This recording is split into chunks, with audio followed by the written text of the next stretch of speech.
For many years, youth culture creation has been the forerunner in Western civilization engineering. The younger generation of any given time represents the influential group of the future. Therefore, these generations of youth, in order to ensure civilization follows the intended direction, must be and always have been conditioned and inculcated via culture, mainly pop culture, education, media-birthed fanfare, and food for identity. The idea of finding oneself, for example, is many times accomplished through pop culture, media and establishment-generated culture, a concept we call culture creation, administered by examples like the entertainment industry via secret intelligence, with its roots and foundation in weaponized anthropology, brought to us by examples like Margaret Mead and Gregory Bateson, with its roots in further back ideologues like Wilhelm Reich, Charles Darwin, and social Darwinism, to Gnosticism and alchemy, and well, you can see the development of it all over time. From Nimrod to Simon Magus, John Dee, Sabati Zevi, Darwin, Crowley, Freud, Bernays, Huxley, Kinsey, to modern wizards like Moonves or Robert W. Pittman. We'll get to Pittman in a moment, but from Gnostic alchemy and Kabbalah to secular humanism and behaviorist scientism to, well, modern cable television. All these ideas and doctrines consolidated into a culture that fits perfectly into a little box for humans to sit in front of and learn from for hours a day. Youth culture creation via the television and mass media got its official start in the 50s, of course following its predecessor, the radio. The technology of using radio waves to carry information or sound modulated properties of electromagnetic energy through space, or as occultist Thomas Edison coined it, etheric force. Radio, as most if not all forms of technology, was first perfected within the military for alleged communication during World War I. Though it appears, and more importantly, radio was to be developed into a home appliance, a new opportunity to tap millions at once, the first social program of the state. Radio broadcasting, casting spells and creating culture, shaping perspective, or forming reality in all living rooms across the nation. Similar to how the television would follow suit, and then the personal computer, and now the handheld mobile smartphone. One of the first uses of radio was social engineering from the beginning. With Franklin D. Roosevelt, radio was used to sell FDR's new socialist regime called the New Deal of the 30s. At once, millions were reached with one message: mass acceptance and a joyous reception via the newness of American technology, and the relaxed state of comfort in one's own home, huddled up with family members, enthralled by the voice peering from a box. The New Deal was a welfare state prelude program that was sold to America single-handedly by the radio broadcasting system. A great source for a look at radio propaganda of this time is the book Psychology of Radio by Cantrell and Alport. Cantrell quotes, "By its very nature, radio was a powerful agent of democracy because it penetrated all levels of social, political, and economic barriers. Radio has the potential to be the biggest factor in shaping social solidarity." Well, today we would call this social engineering or state-designed mind control, and this is exactly what it was from the beginning. But of course, and as always, it is disguised in the veil of entertainment. For example, the black community targeting show Amos and Andy was utilized specifically to run systematic FDR New Deal propaganda spots throughout each airing. And we all understand this was a blackface type of show for the black community, yet they were actually white men playing the roles, playing the characters. This ensured black support and offered the population a false sense of security, identity, and importance. Early on in the 20s, under National Broadcasting Corporation, or NBC, and of course, Columbia Broadcasting System, or CBS, programmers and government bodies began to realize that radio had the power to control the actions of man and would gain the trust of the audience that was listening. Immediately, radio programming utilized Bernaysian techniques and aired agents of influence as alleged experts to influence the audience by appealing to authority. Here, radio personalities were created and became not only agents of influence, but trusted sources of information that millions would grow to depend on for their perception of what is happening in the world around them. Dialogue could save the world, said Lewis Hill in 1942, a CLU member and leftist propaganda artist, also founder of the pioneering progressive radio station KPFA in Pacifica, California. In 1951, KPFA receives the first major grant for the support of a non-commercial broadcast operation by, of course, the Ford Foundation. KPFA would go on to be a widely respected and trusted so-called independent radio source. Yet from its start, it has been a controlled opposition propaganda outlet funded by major establishment foundations, mainly Ford and Carnegie as well. Why KPFA? Why Pacifica? Well, this was the early 1950s, less than 20 miles from San Francisco. And what better way to prime a mass group for a new left counterculture movement that is only a decade away? Radio broadcasting. Who do you think sold the world the Grateful Dead, the hippie and New Age movements, the anti-war socialist brigades, the degenerate beat generation, free love and secular humanism? None other than KPFA. Well, let's just say they were at the front lines of these movements. The counterculture and the new left had a permanent home at KPFA, and still do. A Herculean bullhorn to shout their rhetoric and mantras to the masses. And yes, Ford Foundation, with the assistance of the OSS, CIA, would go on to fund other social operations like PBS, Public Broadcasting Service, the Rand Corporation, the Aspen Institute, and as well, Bilderberg. Ford also funded Margaret Mead's work and the development of Tavistock Institute. We will show why these two projects are so important later, but for now, we will focus on the radio. Oh, and let us not forget the beloved and alleged independent radio station NPR, National Public Radio. Yeah, Ford funded as well. Radio would be used to not only shape public perspective, identity, and political theory, but to create mass gatherings and revolutionary protest, similar to how its offspring, the internet, namely social media, is producing the same things today and being used for the same ends and agendas. Then, just like the internet today, radio transformed a generation practically overnight, from audio waves to mass public action. But how did they know how to do this?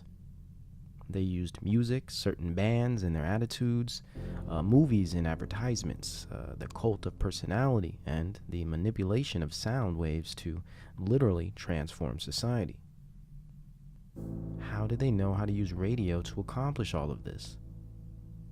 Well, aside from the Kabbalist, occult, or spiritual aspects of radio that we find in Thomas Edison, we find the scientific answer for this in 1939 at the Princeton University, under the auspices of figures like Hadley Cantrell, Paul Lazarsfeld, and John Marshall.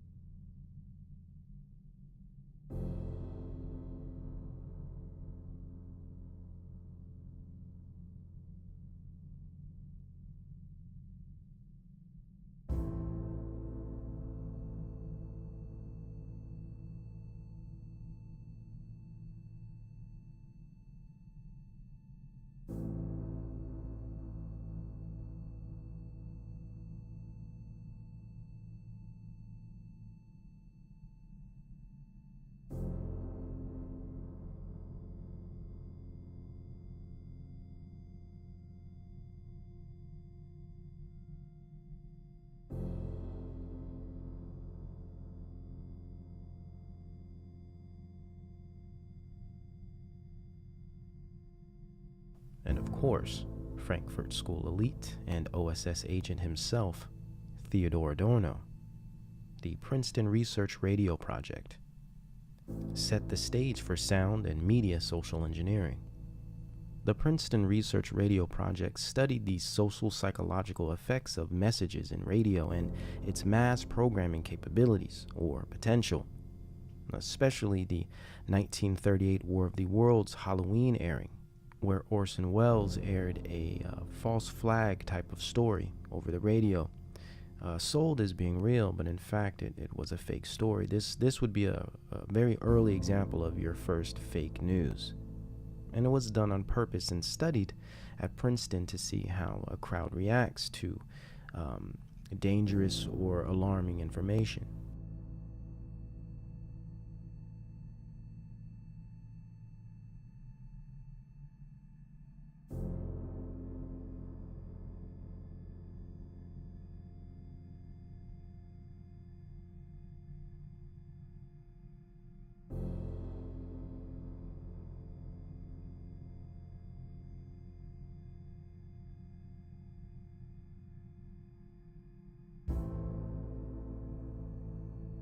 Though the Princeton Radio Project had hundreds of sub-projects, it presented the foundation for all similar studies to follow, like the monumental Macy's conferences of the 50s, for example, where cybernetics was started, and especially all the MK Ultra projects. Princeton stood as a key starting point. Adorno and scientists wanted to know how human behavior correlates with music, the audio control of human emotions to find effective crowd control techniques, audio that would or could induce mass hysteria, and overall, the creation of manageable subcultures via music and sound, melodic and rhythmic organization, establishing radio and television as a meta-analysis of mass subjectivity. The Princeton Radio Project also studied the dynamics of music, sound, and light, and the electronic development of bioenergetic psychoacoustics, coined by Jack Lacan. These studies would later bring us light shows and sound shows we saw in the psychedelic era, in raves and music festivals, and in clubs and casinos.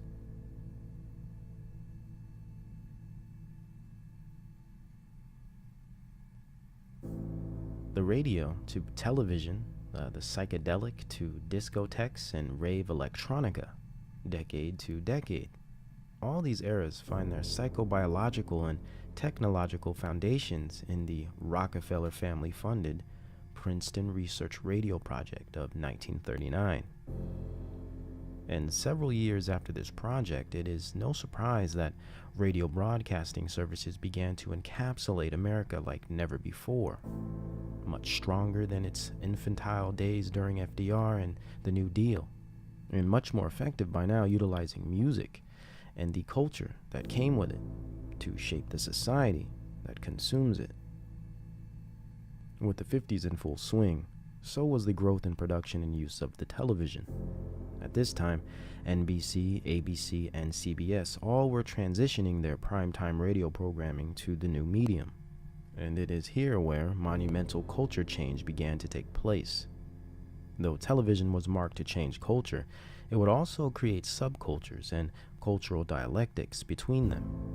Probably the most vital subculture created during this time was the media creation of the teenager.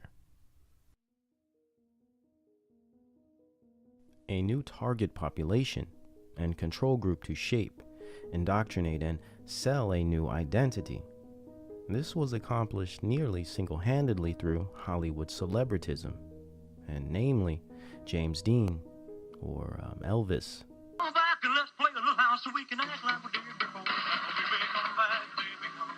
It's shocking. I watched him gyrate his legs and swivel his hips. And our parent-teachers group feels he should not be on television. And the new teen film propaganda campaign that was unleashed on the American public via cinema and television, and of course, music. And to add to identity, things like blue jeans and the automobile were included to round out the parameters of this new, hip, and rebellious youth, or better, teen culture.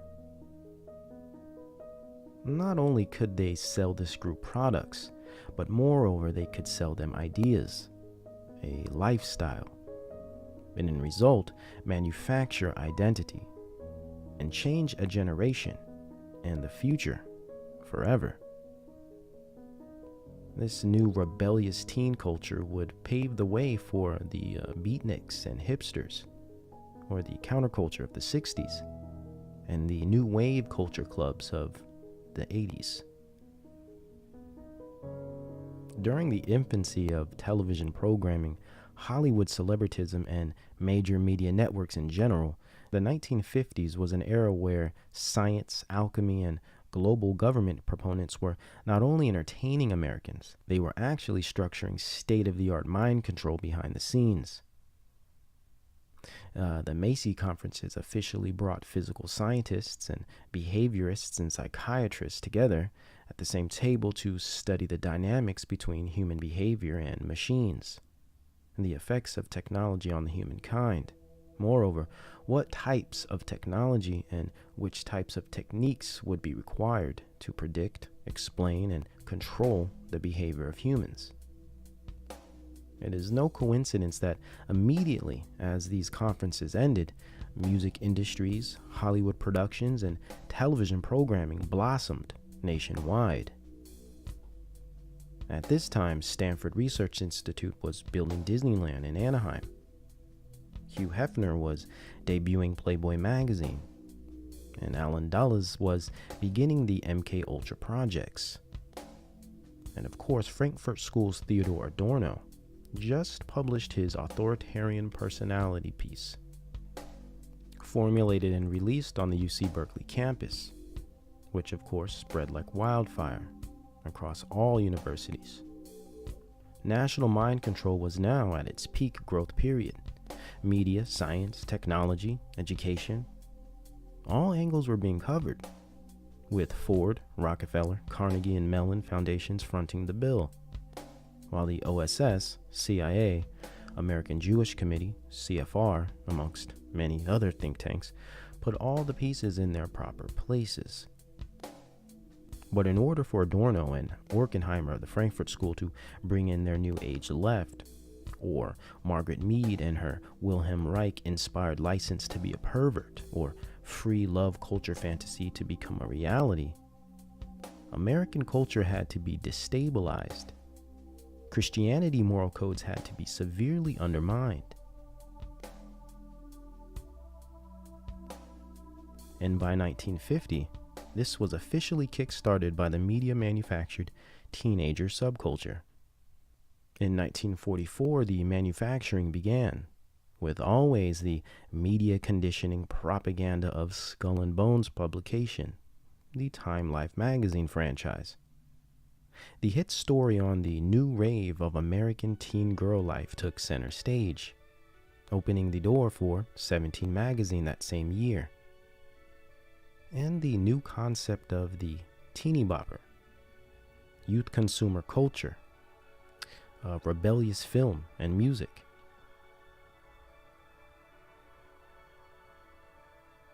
Serial dating and premarital sex in automobiles.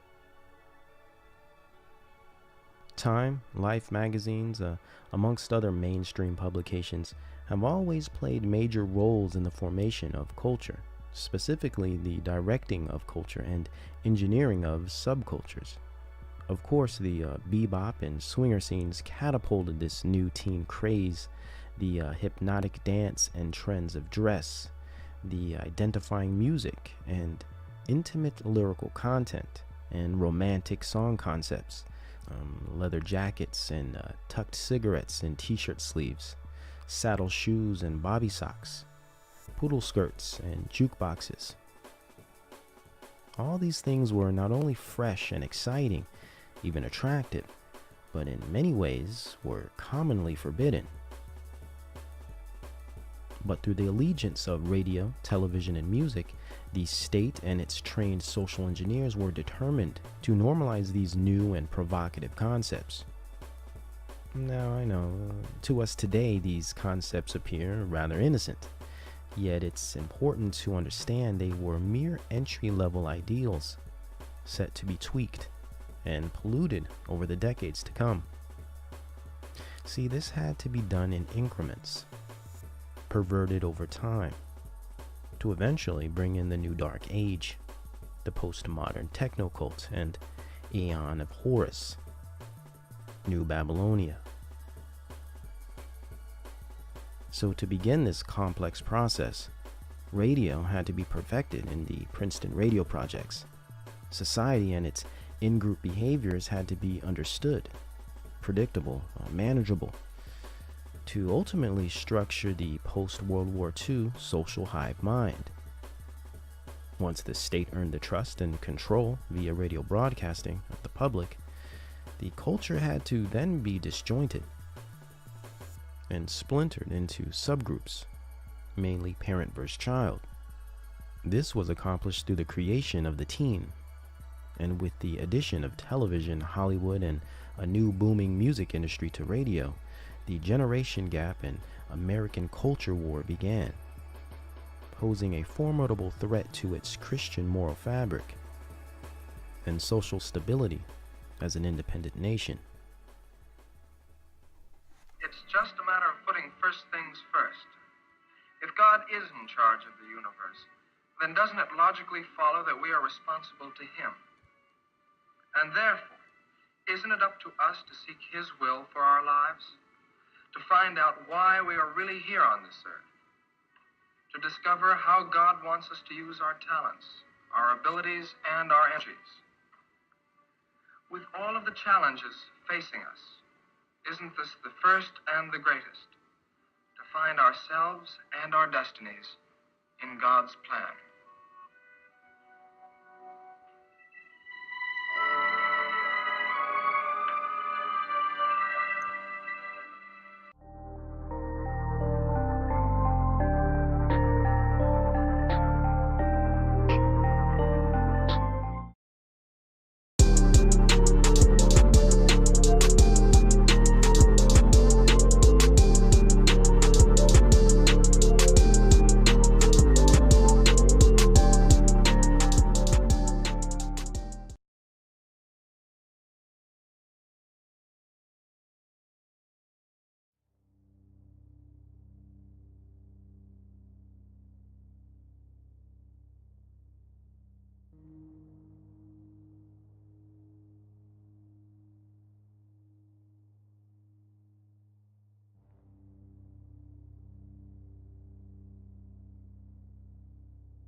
Directly from the mouth of the beast himself, the eater of souls, of children, of all things that are pure and good.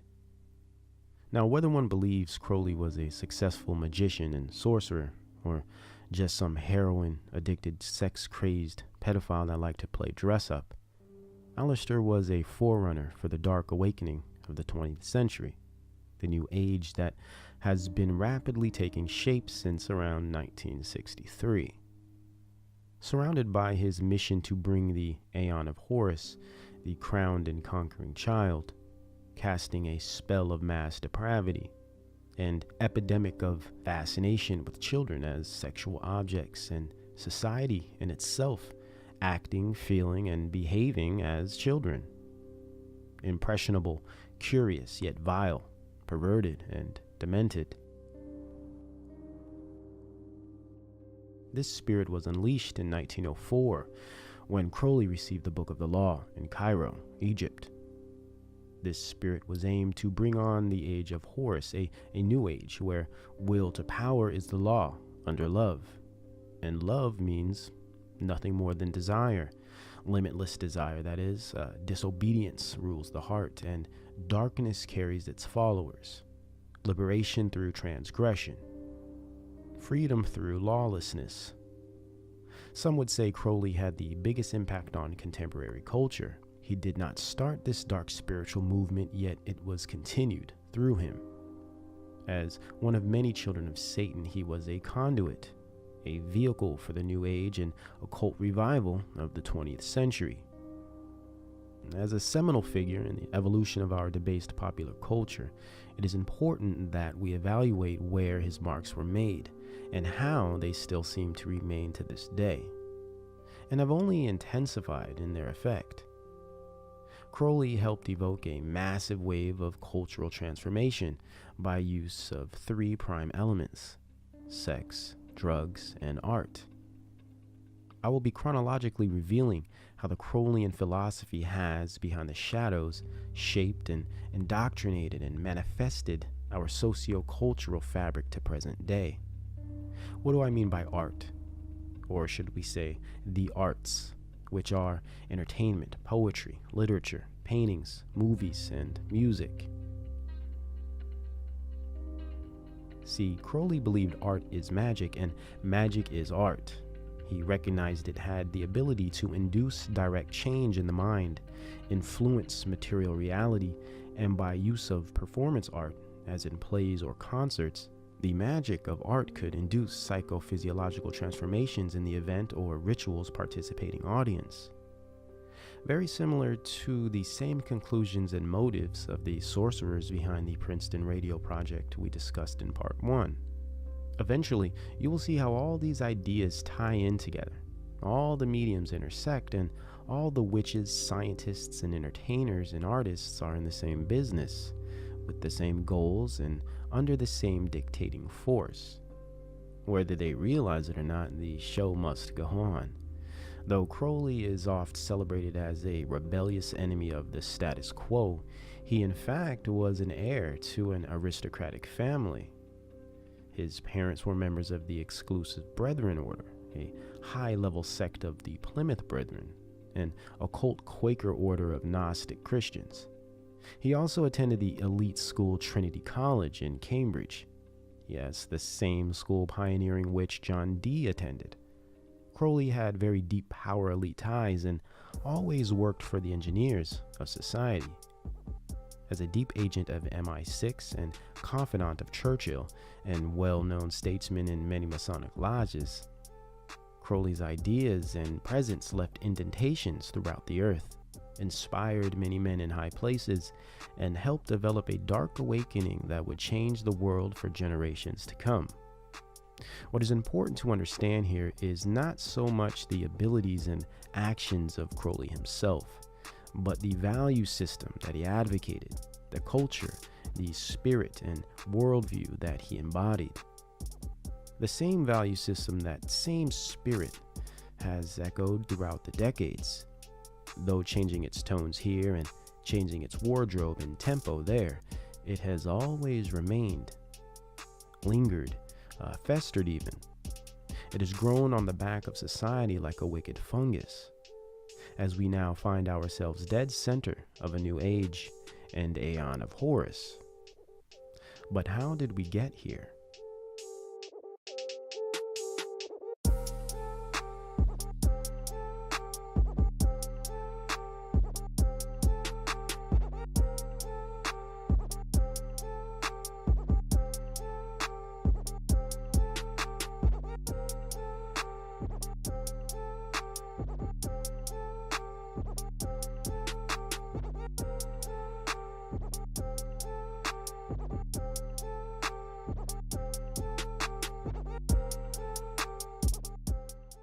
In part 1, we took a look at the Princeton radio project and the beginning of social engineering via mass media, plus the cultural manufacturing of the teenager identity of the late 40s and early 50s.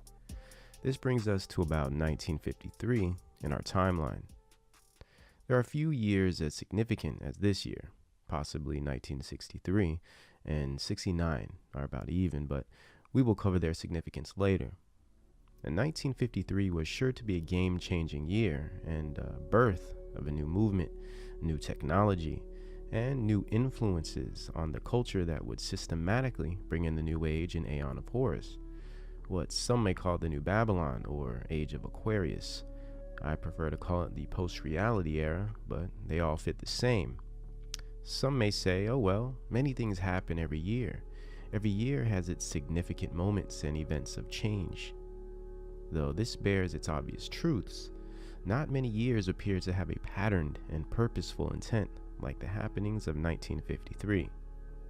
Three important factors amongst others, though these appear to hold the most significance, which are, first, the American establishment of new socio-psychological research of London's Tavistock Institute via Operation Paperclip. Second, success of the many Macy conferences on cybernetics and mind science that followed, like MKUltra. And third, and most importantly, the creation of the Central Intelligence Agency, or CIA, in 1947. Merely a converted organization of government psychologists, banking lawyers, and military officials from the prior OSS, or Office of Strategic Services. These three developments would lead to mass organization of splinter cell operations that would all take place in 1953. These operations all focused on four specific areas, only by way of a deep studied and practiced knowledge in the occult, psychology, and anthropology, of course. These areas were human sexuality, mind-altering substances or drugs, and media, and its relationship with behavior. Sex, drugs, media, and mind control.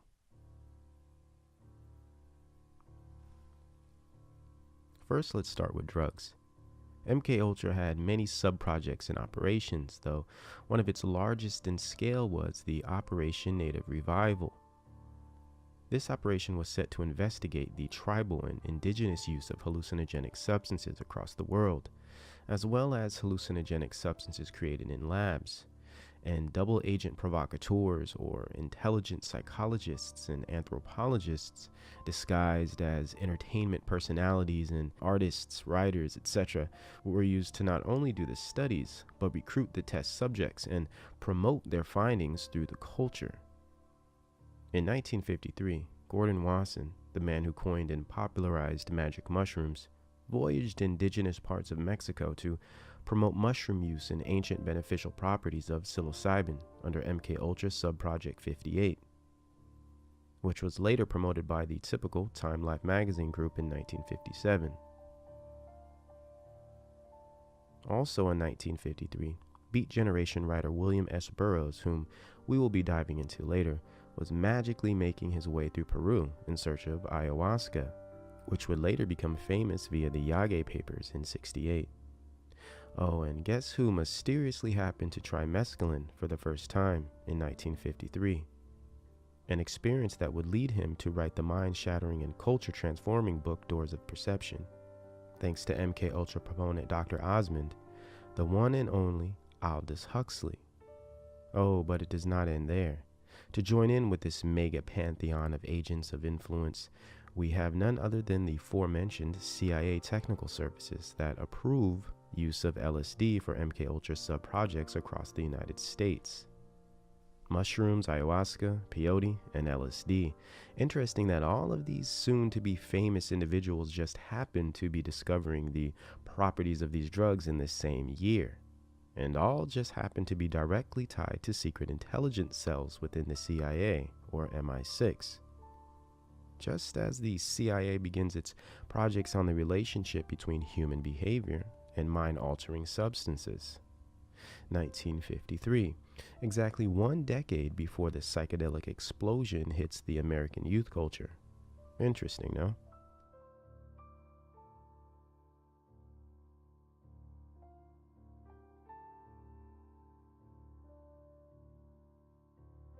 Next is human sexuality. In 1953, the Kinsey Reports released the groundbreaking Sexual Behavior in Human Females, written by Crowleyite and good friend of Kenneth Anger, Alfred Kinsey, changing our perception on sexuality for women forever, and included the single most influential publication on the male libido in history is formed by trained psychologist and CIA operative Hugh Hefner with the Playboy magazine. Ron Jeremy is also born this year, one of the most famous pornographic actors to date. These two would go on to form a wrecking ball in the American moral establishment, damage we are still sustaining today. In media, well, Alan Watts, another key New Age figure we will be going into later, starts his mind-bending mystic philosophy program on the Infinite KPFA radio station in 1953, setting the tone and preparing the conditioning of a soon-to-come counterculture, New Age worldview. And possibly most grabbing is the introduction of the color television, right in time for the surge of Hollywood and entertainment that brews in the dark studios of Southern California and New York City. Should we also mention that the same year, and oh so conveniently, Mega Food Corp Swanson released the American staple meal, the TV dinner, opening up the new market of convenience food, all to make your life easier and keep you in front of the television as much as possible, even while you are eating, taking the typical family away from the dinner table where bonding and values are experienced and learned, to be atomized into separate units plugged into the show or news propaganda of the evening, which leads us directly to the concept of mind control.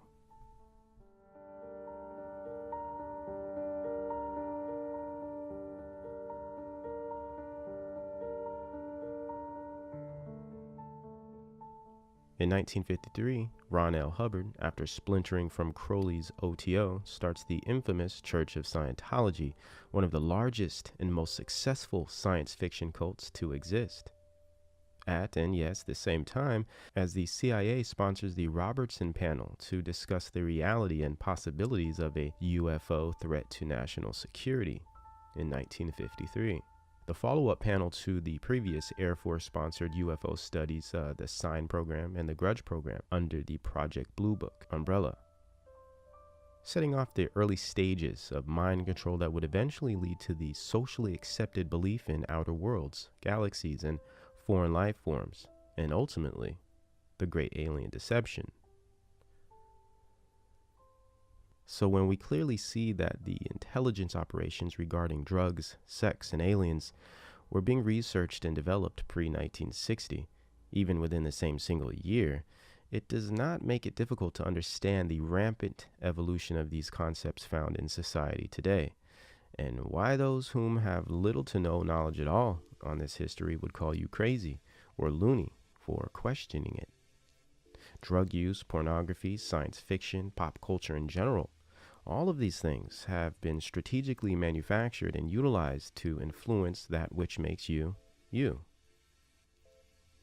This patterned history and across-the-board intelligence agency involvement and funding makes it even more obvious how all these things have and always have had to do with nothing but mind control, social engineering, spiritual possession, and cultural creation. But let's continue. Also beginning in 1953 is by far the most significant social movement in American history, one that would capitalize on the development of the rebellious and outcast, jaded teenager. A movement that would bring all creeds and colors, kinks and quirks together into a humanist lust and spunk ball of pleasantly confused chaos. Postmodernist, tough stuff bad girls and bad boys, rebels without a cause. Or was there a cause? Some would say freedom, some would say gay rights, some would say equal rights, some just wanted to get high and listen to bad music and blame all their woes and pros on the man.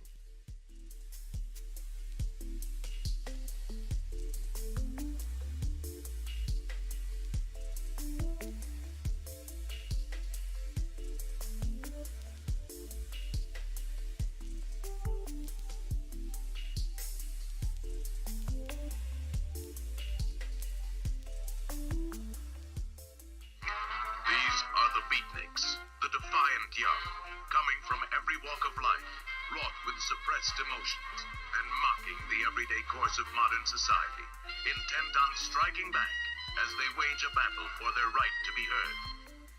Getting pushed around so long, you start pushing back harder and harder. You get to like it. You feel like somebody. This movement of rejects and rebels were moreover addicts and narcissists, plagued by idealism or the obsession with things being equal, with life being fair, as if one is owed a fair and ideal experience on earth from birth. Similar to the SJW movement we are witnessing today, the Beats suffered a pathologic angst that fed on their minds through their destructive and malignant culture. As a base philosophical worldview, they were a postmodern movement. They practiced and preached postmodernism. What's postmodernism?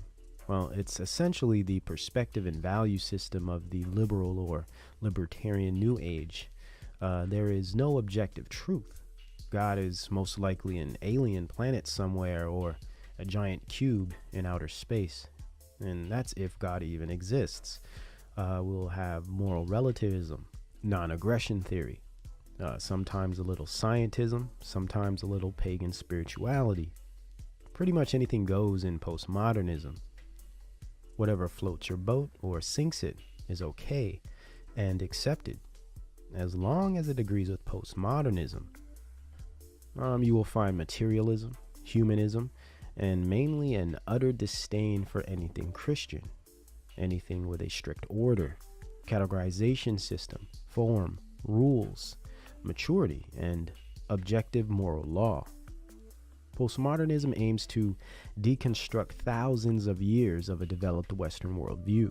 It is the acceptance of insanity as sanity, beginning in collectivism, unity, love, human rights, etc., and then ending in transhumanist technocracies and global police states.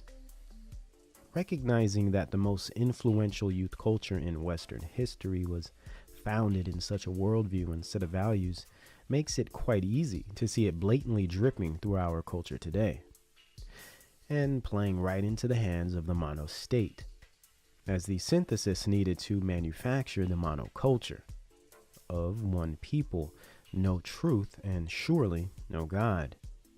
No God of any authority, at least. In postmodernism, the self is the authority, which actually means the state is the authority, since the state indirectly controls the self via mind control techniques and spiritual possession by way of ego manipulation. Hence the Beat generation, the first major movement of postmodernism that would shape the next 6 decades into the post-reality era land of Caitlyn Jenner and Donald Trump. What is important to recognize is the main headlining figures of the Beat movement. In its early days, pre-1963, there were the headliners Allen Ginsberg, Jack Kerouac, and William S. Burroughs. Yes, Thompson and Cassidy are important as well, but they will play into the story a bit later. Before we go into these dubious characters, we must remember that they influenced millions over the years and still have a huge impact on culture to this day, especially academically and in the university system. When one mentions the idea of culture creators or agents of influence, very few names match up to the prowess and hypnotic nature of Ginsberg, Kerouac, and Burroughs. What's also important to remember is what they shared in common, what fueled their engines and comprised their values. Things like drugs and addiction, depression, and even insanity. Both Burroughs and Ginsberg spent time in psych wards. In fact, Allen Ginsberg spent most of his adolescence visiting his mother in mental facilities, which she eventually ended up committing suicide in. Both Ginsberg and Burroughs were erratic homosexuals with a twisted and depraved sensibility that fell all throughout their writings. For instance, the piece that brought Ginsberg to fame in 1956 and blasted like a late-night marathon for months on the KPFA radio station was his piece Howl. Simply a homoerotic fit of a poem that would only come from a very dark and disturbed individual. Yet it was praised, heavily promoted by establishment-funded liberal media outlets, and a new movement was formed. Or Burroughs' perverted heroin addict bloodlust novel that made him famous called Naked Lunch. Burroughs was by far the most depraved and borderline psychotic out of the entire Beats movement. In fact, he shot and killed his own wife on accident when bat spit high on a drug cocktail and saw no jail time at all. Some documents say within his famous Yage papers, a book of letters he wrote to Allen Ginsberg in 1953, that he killed a man while on his Peru expedition looking for ayahuasca. Burroughs represented the repression of a sick civilization, a leader of an existential insanity that was being promoted at the time, and would continue to be promoted for the following generations. Yes, Burroughs was merely a bored and butthurt trust fund kid with deep-tied intelligence connections. Some believe he was sent to gather data on ayahuasca by CIA co-founder himself, Wild Bill Donovan. The same Wild Bill that tapped Burroughs to join the OSS once graduating from, of course, Tavistock Academic Facility, Harvard University. When one figures he became famous once he returned from Peru and helped spawn a massive drug culture that would develop to the end of the century, things seem to be all too clear. So where does Crowley fit into all of this, aside from the shared interests in heroin and gay intercourse? Well, it is known that Burroughs was an avid occultist, obsessed with magic, Hermeticism, and even Scientology. Burroughs was a witch in his own right, a follower of the orgasm-obsessed Freudian psychologist Wilhelm Reich, a Scientologist and supporter of NAMBLA, North American Man-Boy Love Association, the same NAMBLA that Allen Ginsberg was a staunch advocate and registered member of. So a big, huge, beautiful painting of a naked boy sitting on a Greek-bordered couch with some, I think, a little flower pot at his feet, his legs spread, very nicely painted genitals, and a very handsome face, sort of like a Greek faun or something, like just really striking. And I said, "Who's that?" And he said, "Oh, that's my friend Peter Orlovsky, who lives here." And then Peter walked into the room. Really tore my heart out. Ginsberg was also a mystic of sorts, and also was heavily influenced by Wilhelm Reich. So influenced, he even wrote him a letter directly when he was in college at the University of Columbia, where the Beat Generation was formed until it moved to San Francisco and skyrocketed, mutated, and transformed into the counterculture in 1964. Ginsberg was a spiritual freak of nature, a beast-minded fiend that came across gentle, loving, and tolerant, inclusive. What ties Ginsberg into Crowley, aside from his Crowleyan sidekick Burroughs, was his connection with another seminal figure in the Crowleyan spiritual movement of the mid-20th century, and that was Harry Everett Smith. Smith also was a Beat Generation figurehead and monumental influence on the counterculture that would come in the next several years. Smith was indeed simply an open Crowleyite. Further, he was in fact a member of the OTO, Ordo Templi Orientis, one of Crowley's brotherhoods. Harry Smith was a Kabbalist and Gnostic. In fact, he utilized both to cast a spell on society when he ritually designed and released his anthology on American folk music. Said to have been the single album that jump-started the folk and blues music revival that would carry the 50s and play as the foundation of the psychedelic rock era.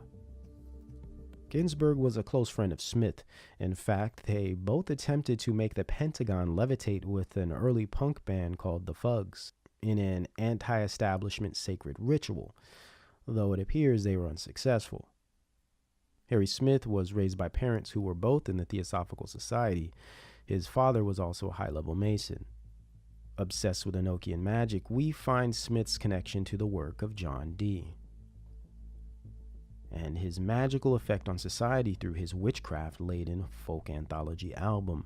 I guess it wouldn't be a leap of the imagination to accept the idea that he was a huge influence on the career of Bob Dylan, one of the devil's very own and beloved workmen.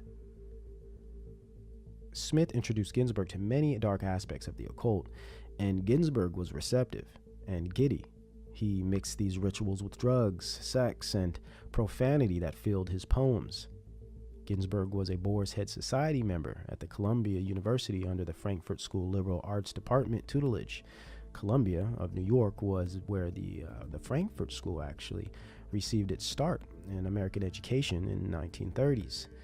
Ginsberg and crew were the perfect twisted bunch to help indoctrinate the masses with their blind zeal, shared perversions, and diluted perspectives, and overall hatred for Christian morality. Postmodern communist sympathizing, alternative lifestyle vanguard was Allen Ginsberg, the Aleister Crowley of academia, a witch in teachers' clothing. Worked for a long while in marketing research, doing statistical work, determining what kind of minds you have. Ginsberg and the Beats liked drugs, and they despised reality. They were looking for something more, something deeper. So it is no surprise they were big fans of Aldous Huxley, who was enjoying his book Doors of Perception fame, and with assistance of Tavistock Institute of London and the Central Intelligence Agency, he developed a mind control program called the Human Potential Movement, which would be the ticket that brought the hippies, or at the time hipsters, together with the Beats and along with all the other fringe New Age groups to create the counterculture. But Huxley needed a location, an escape venue, a school even for this movement. So in 1962, the Esalen Institute was started, a spiritual resort facility constructed on an existential voyage into reality and postmodernism of French and German psychology, psychological theory, mixed with Eastern mysticism and the humanities. What bridged the gap was Michael Murphy of Stanford University and the Beat Generation celebrity Richard Price, who would be one of the first Beats to join the Institute, and along with him came Ginsberg and all the rest, together to form a new humanist liberation front based on love, insanity, drugs, and promiscuity. The Epistemology Center for the New Age and premier drug-based mind control project of the CIA under Operation MKUltra, and only the groovy, hip, and far out were invited.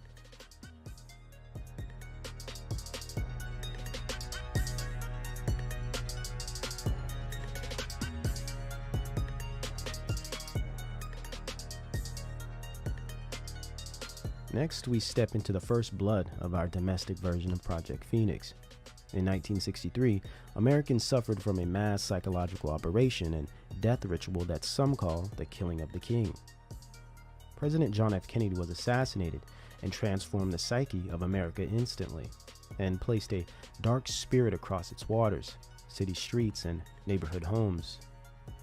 Was he actually murdered? Or was he shipped to some secret elite island somewhere with the rest of the fake Death Brotherhood members? Well, that's a debate that matters very little to the overall effect of this event. This ritual would seal the fate of a once somewhat united American society, one with potential, one with still a sense of balance, tradition, and cohesive moral standard. It was here where the social split began.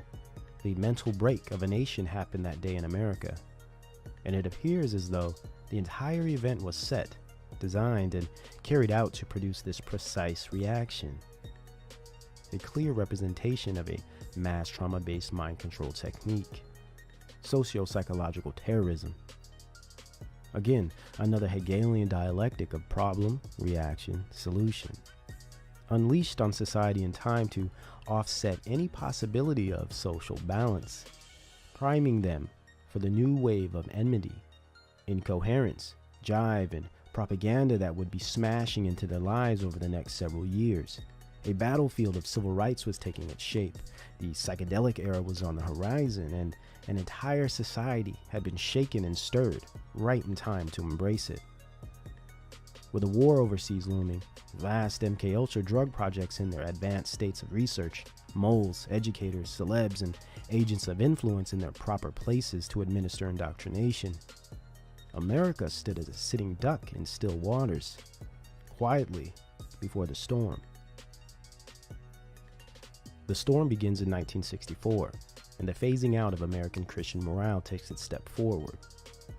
Though social unrest was growing in the South, setting precedent for the Black Power movement that would take shape in a couple years, on the West Coast something else was brewing. Under the auspices of Tavistock Institute and Stanford Research Institute, or SRI, the work of the recently passed Aldous Huxley, who strangely died the same day as John F. Kennedy, also the Johnny Appleseed of acid, Al Hubbard, and anthropologist Gregory Bateson, was in full swing.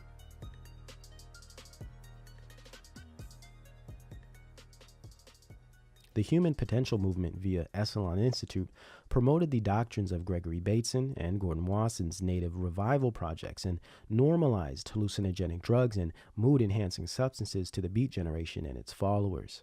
Beatniks, hippies, and rejects abroad were now a complete movement. The counterculture was born. After being recruited by Bateson, Stanford's Ken Kesey, writer of MK Ultra novel One Flew Over the Cuckoo's Nest, was dosed with LSD in the famous Menlo Park projects. Bateson would later recruit Allen Ginsberg to join. Kesey was sent out on a mass dosing social project with the Merry Pranksters, a covert psyop squad that would popularize the mind-deforming and spiritually possessing substance LSD. Neil Cassidy, popular Beat Generation member, would become the driver of the Merry Prankster party bus, named Further, tying the Beat Generation right into the psychedelic era. From the Merry Pranksters would come the Grateful Dead, another Tavistock-controlled psyop band that was also dosed in the Bates and Menlo Park LSD projects. Members of the Bohemian Grove Society, and all children of Masonic families. The Grateful Dead was managed by Alan Trist, son of Tavistock scientist Eric Trist. Also in the handling and directing of the Grateful Dead was CIA psychologist Hank Harrison, whom is also the father of Courtney Love. But that is another story we will have to save for when we get into the 90s, back to summer of '64. So the hippie generation, deadheads, psychedelic rock, and LSD popularity came directly out of the CIA Tavistock-funded and guided Merry Prankster group of the West Coast, and the Carnegie and Mellon-funded Harvard Research Group of Leary on the East Coast. Later, which would produce the psychedelic drug-running gang, the Brotherhood of Eternal Love, where eventually both sides would come together under one umbrella, solidifying the degenerate culture once and for all in '67 at the Human Be-In Festival in San Francisco, Golden Gate Park. From the early days of the Beats and Harry Smith's folk revival to the psychedelic era with characters like Wavy Gravy, who will become one of the prime LSD dispensers in the counterculture. In fact, this is the guy who supplied the quote-unquote bad acid at Woodstock.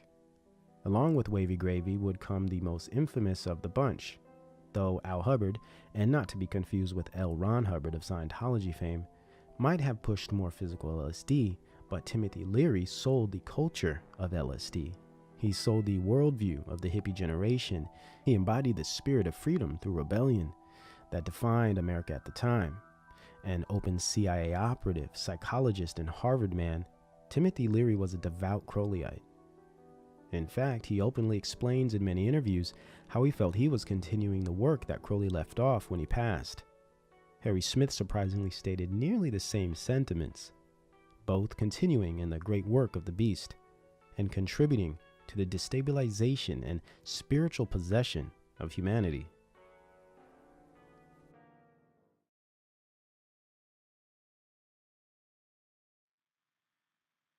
They're looking for magic. Because there's a moment when you see something like that, there's a crack in your mind. And that crack lets in all the light. It opens up all the possibilities. It just goes, wow, did you see that? That's the moment. That puts them in touch with the invisible.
By 1966, a strong black and white trauma bonding psychological operation was at work, and losing one's mind to make sense of it all presented itself as the only option for a great majority, pushing the popular worldview further into satanic perspectives, undergoing spiritual possession and mind control on encompassing scales.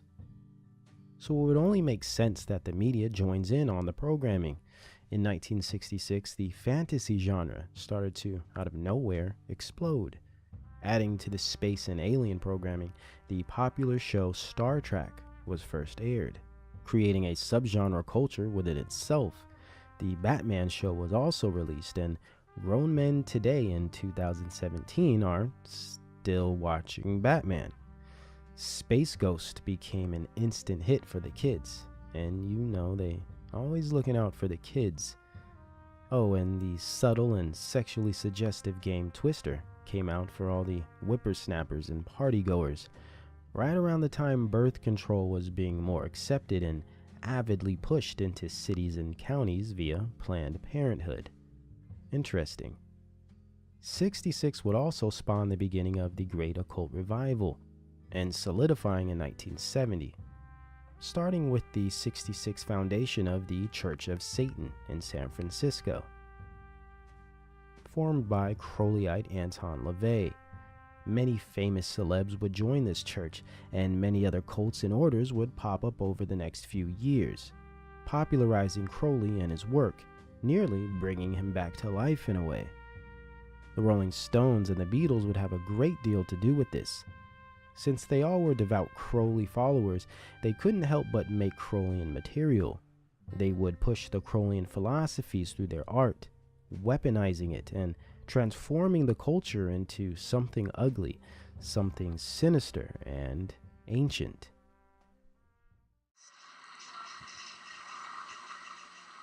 I remember when we first went in, one of the people said, "Who are you?" And Tex said, "I'm the devil, and I'm here to do the devil's business." And I remember that in my conscience, it's so alive in me, even just recalling it. I remember that I had gone so far and there was no turning back. That even if I had wanted to run, even if I had wanted to leave, I couldn't. It was like I was caught in something that I had no control over. I had absolutely no say-so as to what was happening there. It was just like a tool in the hands of the devil is the only way I can put it. By 67, Charles Manson steps on the scene, and yes, directly tied to the CIA, somewhat of a monarch assassin / handler, very educated in hypnotism, Scientology, and the manipulative use of LSD, which he was generously supplied with via secret intelligence cells in the Bay Area.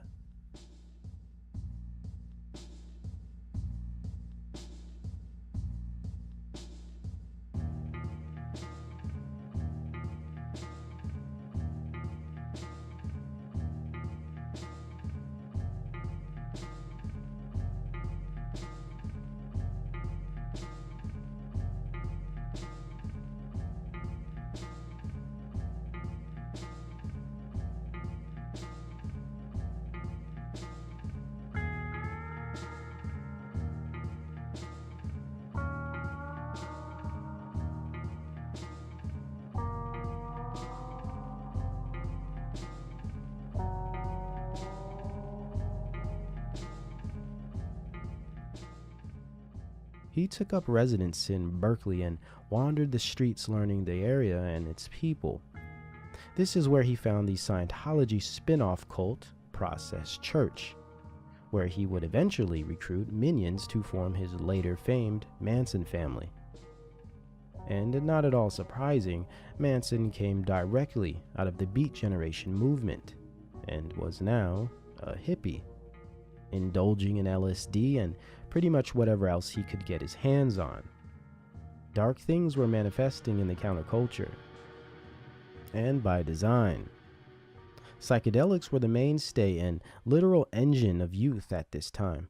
The Human Beaten would be the pre-Woodstock event that officially established the culture, put on by Leary by way of mysterious drug scene guru John Starr Cook through Agent Sherman Kent, right-hand man of the illustrious Alan Dulles. Everybody who was anybody attended the Human Being Festival in 1967, and I imagine little did any of them know that the CIA was behind the entire function. It brought together all the new left free speech and anti-war rabble-rousers of Berkeley with the stoner tech brats of Stanford that would later bring us the internet and the personal computer through Stuart Brand, the go-between of LSD and the internet.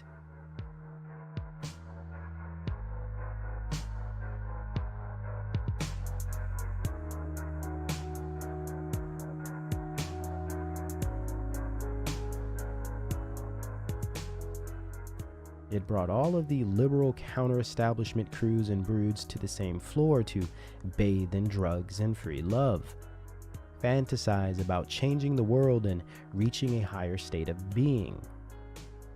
Babylon Rising, the dream before the nightmare. It's interesting how the Summer of Love, which was during this year in 1967, appeared to give the culture a moment of sincere and genuine happiness. A drug-induced victory of sorts, a sense of accomplishment, a brief and imagined accomplishment and happiness, that is. 68 would erase all of that and start the very beginning of the end of a cultural movement. By 1968, the psychedelic movement had hit a crescendo. In the spirit of Huxley, Wasson, and Leary, Carlos Castaneda, the next agent of psychedelic propaganda, became famous with his peyote-painted Don Juan novel series. An anthropologist and protege of Gordon Wasson, Castaneda was featured in again, and as always, Time magazine, and labeled the godfather of the new age. Probably the most significant of the MKUltra projects of drugging society through creating cultures that survive on drugs was the book written by Tom Wolfe, The Electric Kool-Aid Acid Test, which single-handedly created an entire new and fresh movement of first-time LSD users and supporters. Though LSD was illegal in many areas by '66, this piece of literature made it a god. Laws and regulations had no meaning at this point. The Dark Age was here. Things were getting more debased, more sexual. Music was getting darker and twisted. The black metal genre was growing, and even black metal glam rock was surfacing. This homoerotic, androgynous, yet gothic and witchy music that was littered with Crowleyism, and its authors were open Crowleyites. I fell into the trap of the black magic, Kabbalism, and the whole idea of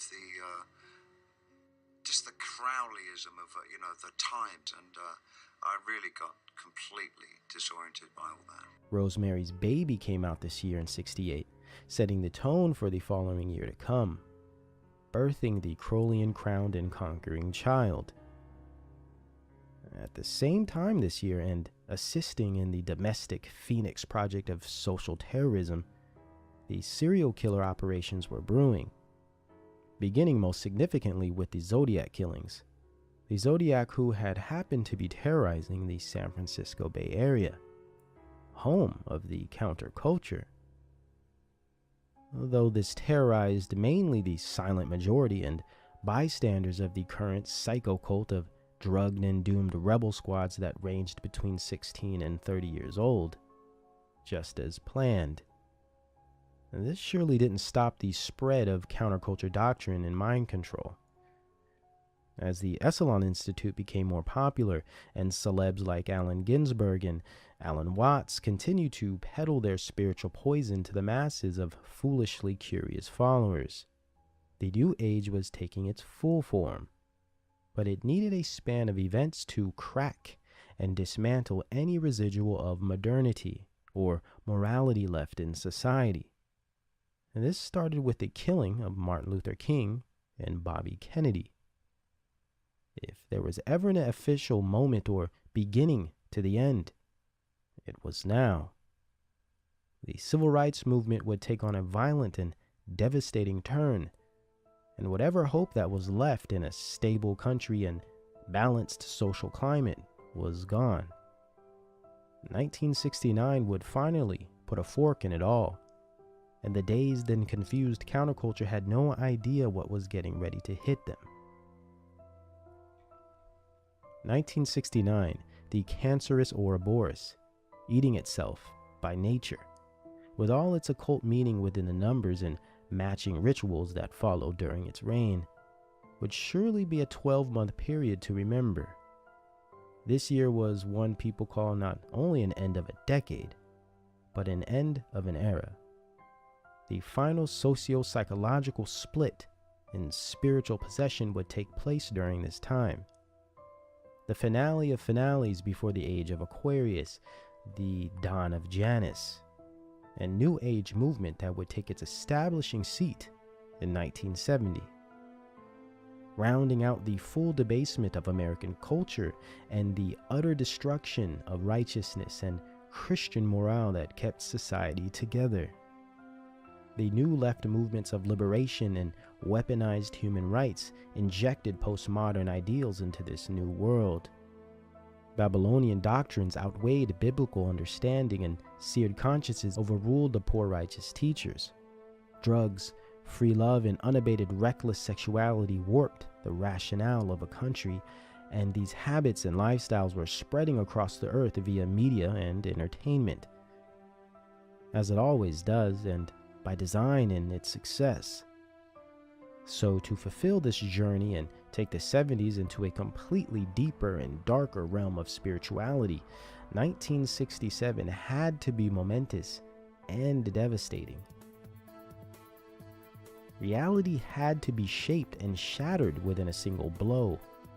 Fantasy, tragedy, unrest, and wonder had to be rolled out consecutively in just the right order to topple humanity once and for all, and lay the proper groundwork to bring in a floundering new age and brave new world. 1969 was very eventful, to say the least. To continue in the space race propaganda of NASA and spirit of Crowleyite John Whiteside Parsons, many know him as Jack Parsons, father of NASA via his pan-deity inspired and alchemic jet propulsion lab. The moon landing psyop was unleashed on the damaged and shaken American people. Apollo 11 on July 16th, which is 7/7 in numerology. An evoking ritual and psychological operation wrapped in one, playing on the imagination and wonder that presented itself plenty, and as would to be expected, especially after receiving so much trauma over the previous several years. The American people were looking for any excuse to be taken away and blasted off into what could be, since what wasn't appetizing. People were hungry for escape. Nixon came in office as president, a lifetime actor and character I believe Trump is being designed after, would soon end dollar convertibility to gold, and even further deepen the welfare state and socialist empire by broadening the Great Society social programs of Lyndon B. Johnson. The Stonewall riots would occur, right in time for the wild 70s and soon Studio 54 era. These riots birthed the gay rights movement, propping up the secret Skull and Bones creation, the Mattachine Society, of NAMBLA advocate and gay rights guru Harry Hay, and of course San Francisco's own Milk to follow. The Baphomet spirit was in the midst. At the same time, Jack Kerouac would die, ending officially the remnant of the Beat generation that had now morphed into an LSD and heroin-ridden band of knuckle-dragging hippies, yogis, and outlaws. Another huge blow this year would be the assassination of prominent Black Panther Fred Hampton, officially ending the Black Panther movement of Black liberation. Soon we will see the conversion of the focused, militant, and socially concerned Black culture into a smooth operating, jive spittin', lady pimpin', and perm drippin' culture of sin and debauchery, ushered in by a dubious character indeed, Time Life magazine photographer, CIA operative, and film director Gordon Parks. But we will save his story for the 70s.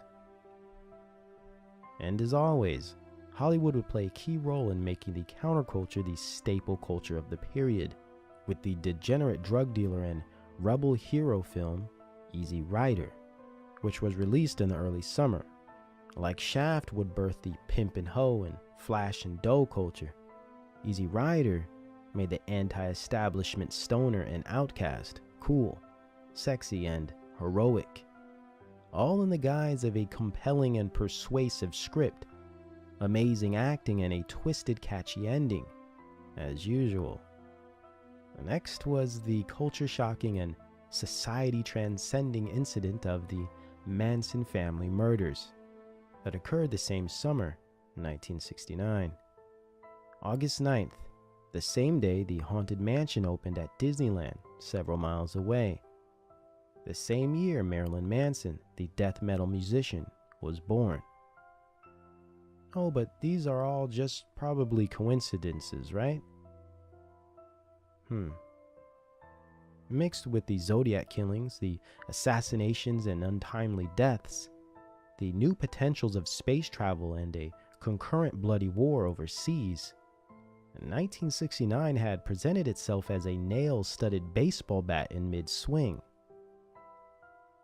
So to continue in this fear and pleasure, masochistic type of narrative, of course a hedonistic and mind-blasting event had to be presented.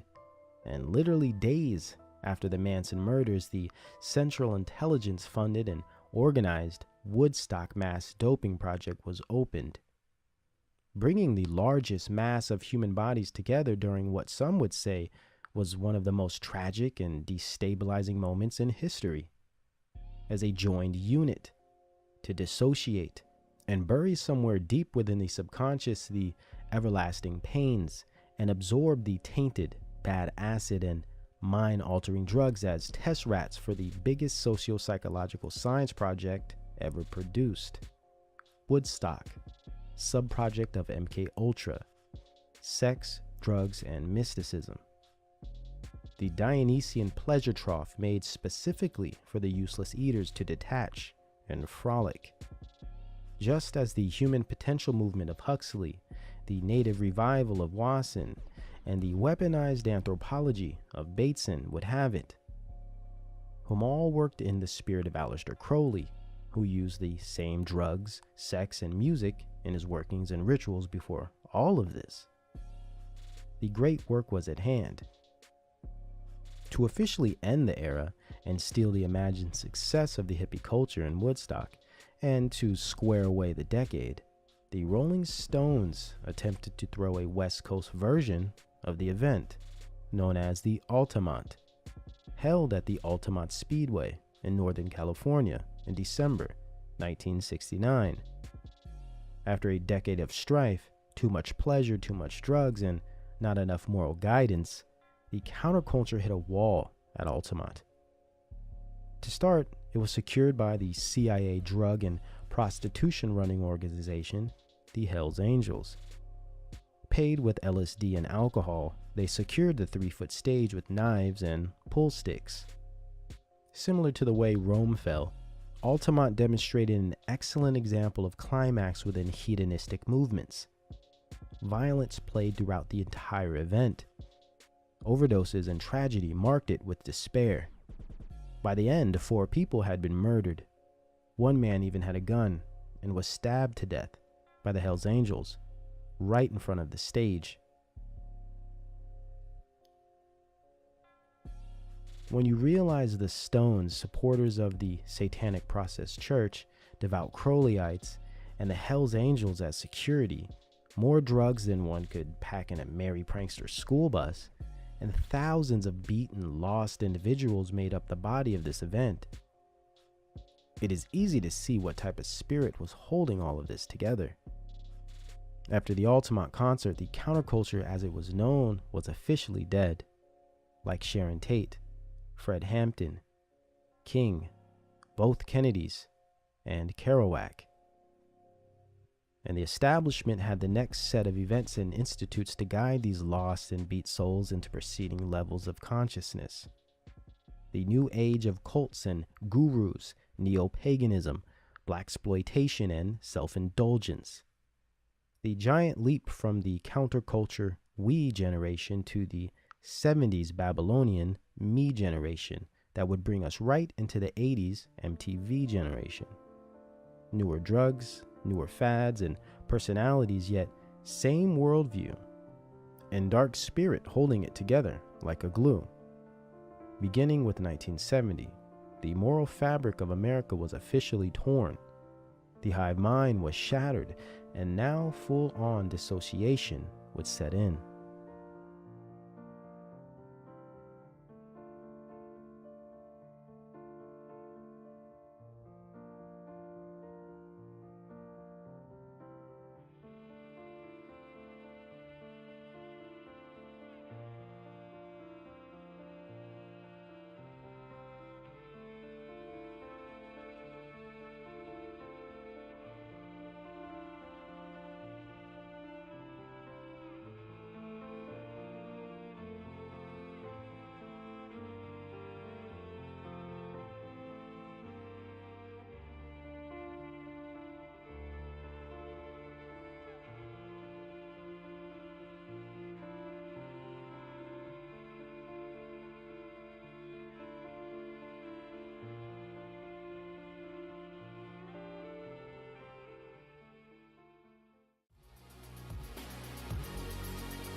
Everybody grows up with different morals according to their culture.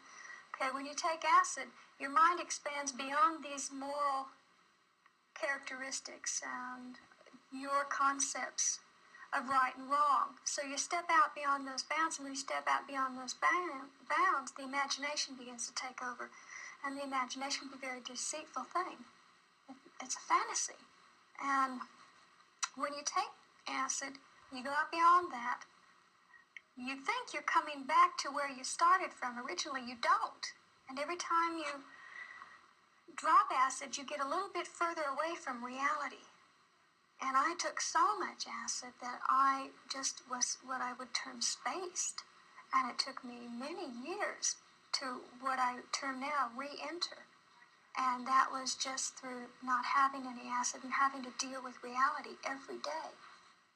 I've been an admirer of Aleister Crowley. I think that I'm carrying on much of the work that he started over 100 years ago, and I think the 60s themselves. You know, Crowley said, do what thou wilt shall be the whole of the law under love. It was a very powerful statement. I'm sorry he isn't around now to appreciate the glories that he started. The 1960s were by far the most transient, traumatic, and influential years America had ever endured.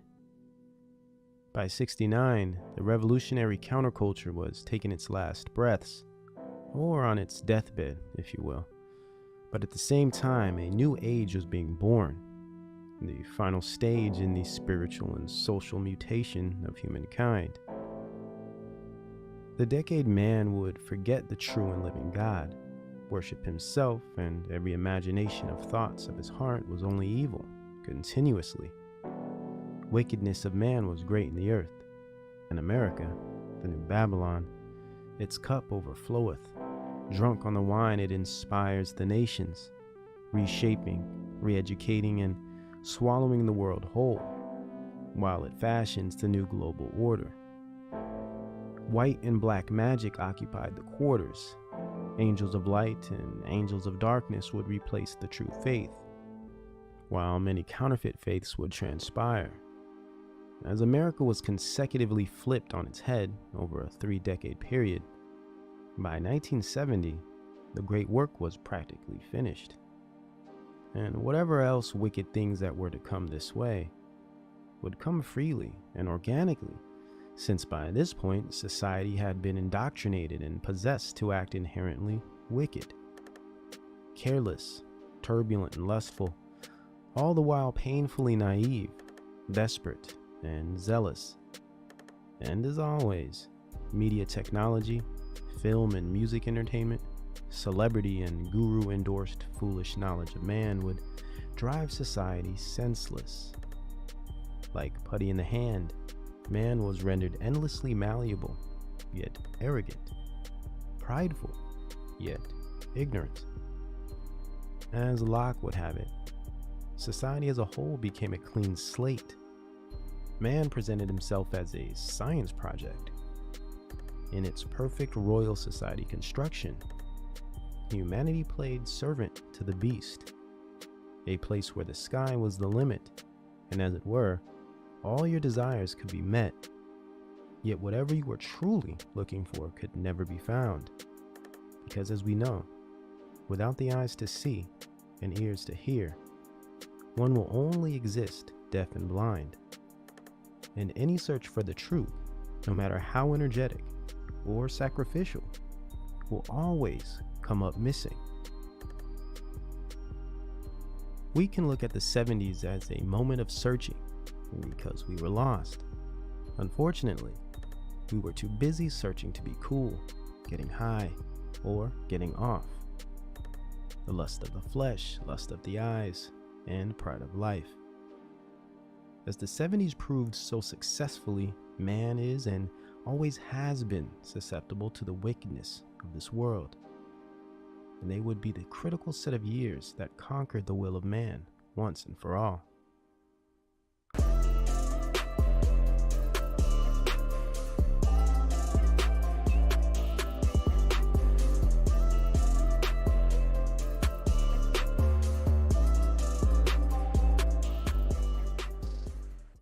Let us observe how this decadent decade manifested itself.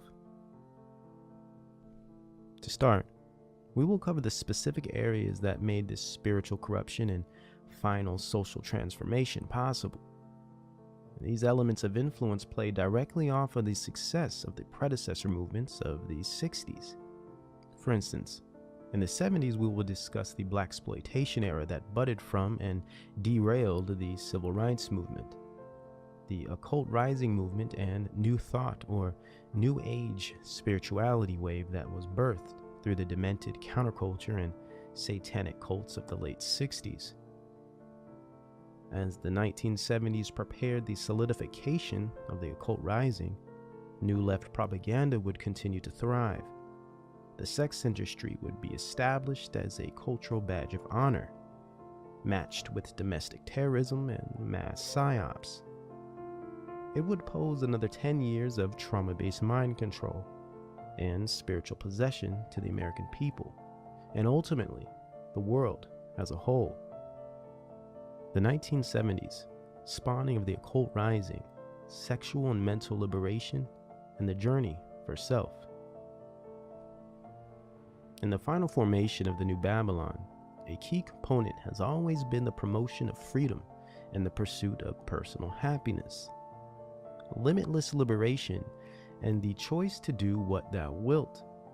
Moreover, and aside from the flowery love and peace rhetoric, this liberty represented living free of moral boundaries, free of obedience to God and something higher than oneself. This liberty has always been rooted in the escape of moral responsibility, denial of God-ordained laws, righteousness, modesty, and the natural order of things. And what better way to manifest this culture of rebellion than to create a media and entertainment-induced pagan revival and occult resurrection fueled by sex, drugs, irresponsibility, and pop music? True Christian faith, meekness, accountability, and conscientiousness stood as a nuisance and roadblock to self-absorbed happiness and the desirable. In order for the New Babylon to proliferate, these ideals had to be demolished and completely removed from the minds and hearts of the people. Consciences had to be seared, hearts had to be corrupted in order for spiritual possession to take its course on the generation. Though we witnessed the formation of this liberty culture in the early 60s, not until the 70s did it begin its final stages of formation. A given society is typically transformed through 3 levels: politically, through legislation, civics, and government policy, domestic affairs, etc. Socially, through the creation of culture, via media, education, and entertainment, and lastly, spiritually, through the manipulation of the ego and corruption of the flesh, deism, pantheism, atheism, or godhood. Though directly and oftentimes indirectly, or even opposing each other in Hegelian dialectics, these three bodies of politics, culture, and spirituality always operate in concert, financially and ideologically, colluding towards the same goal. By 1970, two major political movements sent shockwaves across the nation. These were women's liberation and the gay rights movement. Although the second wave feminism took its first real steps in the early 60s, and the gay rights movement was sparked by the Stonewall riots of '69. By 1970, these two flourishing political movements were not only being led by communist organizations and Central Intelligence, but they were piggybacking directly off of the now defunct Civil Rights Movement. The American Jewish Committee-controlled Black Liberation Movement was abandoned, and gay rights and feminism became the new program of interest. Socialist and communist regimes have always used blacks to fulfill clandestine operations, similar to the current Black Lives Matter group. As it were then, even today, the same exists. Black Lives Matter's funds come directly from Jewish billionaire political agitator George Soros, included with the Ford Foundation, and even Google. Direction and support comes from Central Intelligence and think tank foundations like the Brookings Institute. Same goals, same motivations. Interestingly enough, BLM is much less about black liberation than it is about gay, trans, and women's rights propaganda. In fact, they aim to propose them as a combined equal and smash them all together into a streamlined human rights war machine. Are we starting to get this picture clearly now? There's also Antifa, Pussy Riot of Russia, and many other agitator liberal armies and color revolutions are being built across the earth to continue this Luciferian and communist culture that we saw take its form in the 60s and 70s. And by 1970, black liberation was altogether forgotten. Yet feminists and homosexuals used the black plight to justify their own. Exactly as we see this new trans gay rights movement and third wave feminist front today, resulting in the further of the age-old plan in the destruction of the family, the psychological and physical abuse of the child, and overall corruption of society and God-ordained natural order. Remarkable. The neoliberal socialization of the world marches on. And let us not be confused. Alt-right, patriot, conservative nationalism is only a mere dialectic, a fake Christian capitalist front used to form the other end of the pickle. Left or right, they both aim to establish global government and secular humanism. They just use different strategies to convince you of it. Oh, and libertarianism is part of the trick bag as well. They're basically New Age or anarcho-humanists and atheists, or both. Conservative when it's convenient and liberal when it sounds right. And just as antichrist as the rest. Still pushing the same moral relativism, secular humanism, and new left postmodern agendas of the Beat generation, even if they don't realize it. Being political distorts your perception by default for believing in the system to begin with. The political system is the blueprint to global slavery, set up to fail and mislead. War, false religion, and the manipulation of culture are the weapons wielded. The economy is simply an illusion and part of the magic and stagecraft to fill in the spaces. And the 70s played as a springboard in which this political sleight of hand performance began to bloom.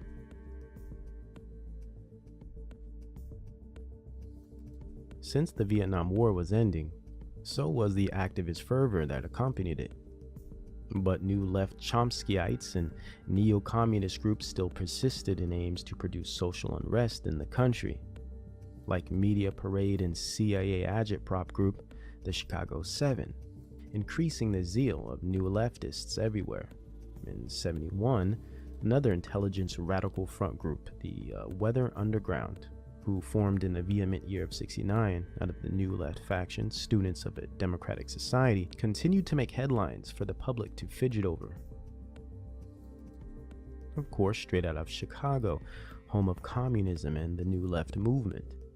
The Weathermen were in fact a domestic terrorism squad known for their consistent protest bombings, all done in the glorious name of democracy, allegedly fighting for black power and liberation. Of course, these were the original of what we would call today SJWs, or social justice warriors. Same goals, same motivations, same results. Again, we find the establishment creating proxy warrior units to terrorize society while using the black plight as an excuse, all the while doing nothing whatsoever to actually help the black community. A nice connection between the LSD and MKUltra program of the counterculture to political movements and activism is the faithful tie between the Weathermen and the infamous Timothy Leary, who they assisted in breaking out of jail in the fervent year of 1970. Taken LSD over 500 times. One of the group's most high-profile actions was helping the counterculture hero Timothy Leary escape from a California prison. I think I'm the strongest, safest person around. Leary was serving a 10-year prison sentence for possession of several joints. The Weather Underground was paid $20,000 for the job. This group, the Brotherhood of Eternal Love, do you know who they are? They gave us a certain amount of money to break Leary out of jail and get him out of the country. They were a drug group, mainly LSD, that had Leary as their figurehead, and they had a lot of money. Black Panther leader Eldridge Cleaver said that LSD advocate Timothy Leary, who escaped from a California prison last month, has joined forces with him in Algeria.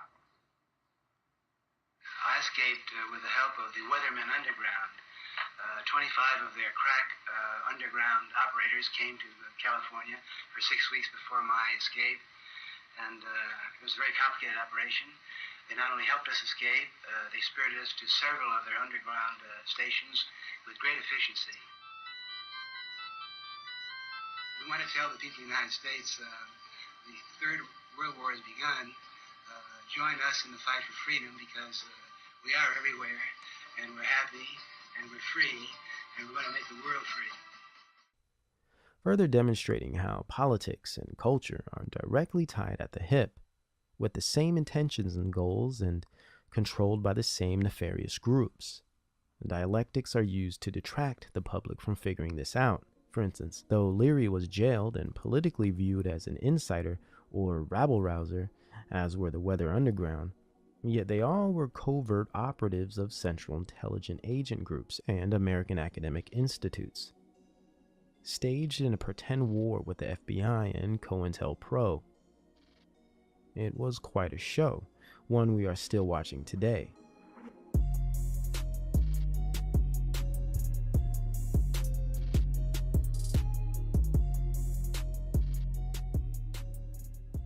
Included were the tragic Kent State shootings of '71, all in response to the propaganda-driven Vietnam War. In reaction to this orchestrated bloodbath of a war, the American society became a frothing-at-the-mouth communist colony, ready to forfeit their rights and belief systems for anarchy and perceived democracy in a very short matter of years. And it was political events like the Kent State shooting, the actions of the Weather Underground, and many other provocateur groups, and the overall tone and value system of the counterculture that assisted in this rapid social transition.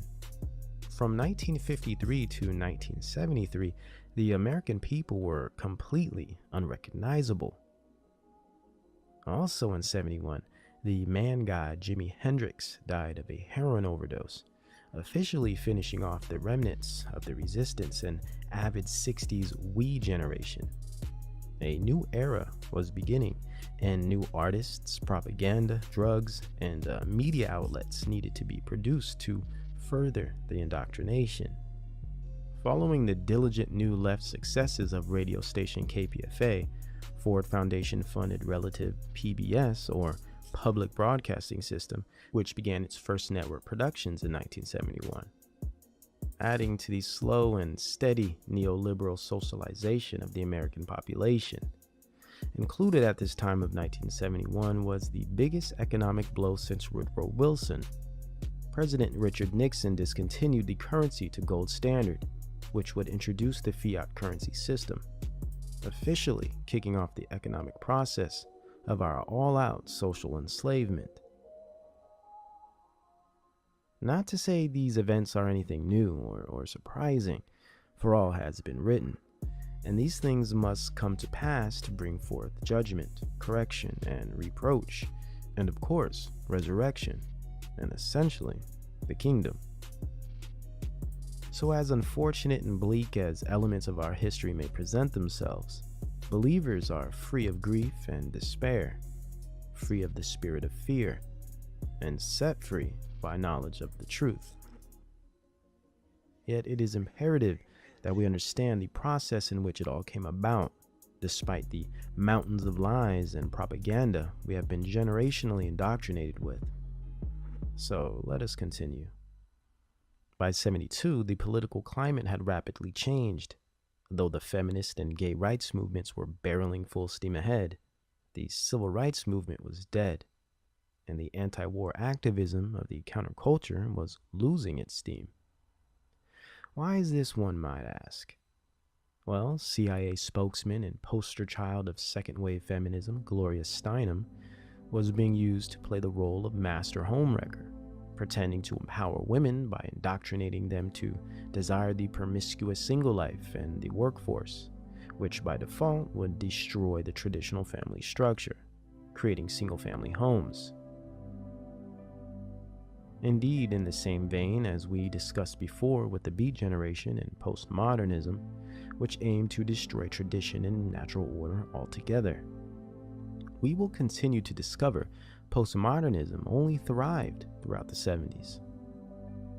As a key element of postmodernism, the gay rights movement aimed to do the same, yet it also aimed to erase the lines of sexuality and deepen the perversion within the demographics of society, break down the borders of modesty and chastity, and reverse the natural order of man, woman, and child.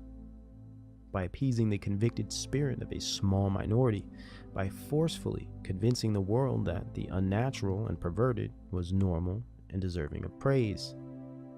Also, we will later find out how children were included in this movement of depravity in the closing years of the decade with the founding of the homosexual organization called NAMBLA in 1977. But for now, let's continue with this paramount year of 72.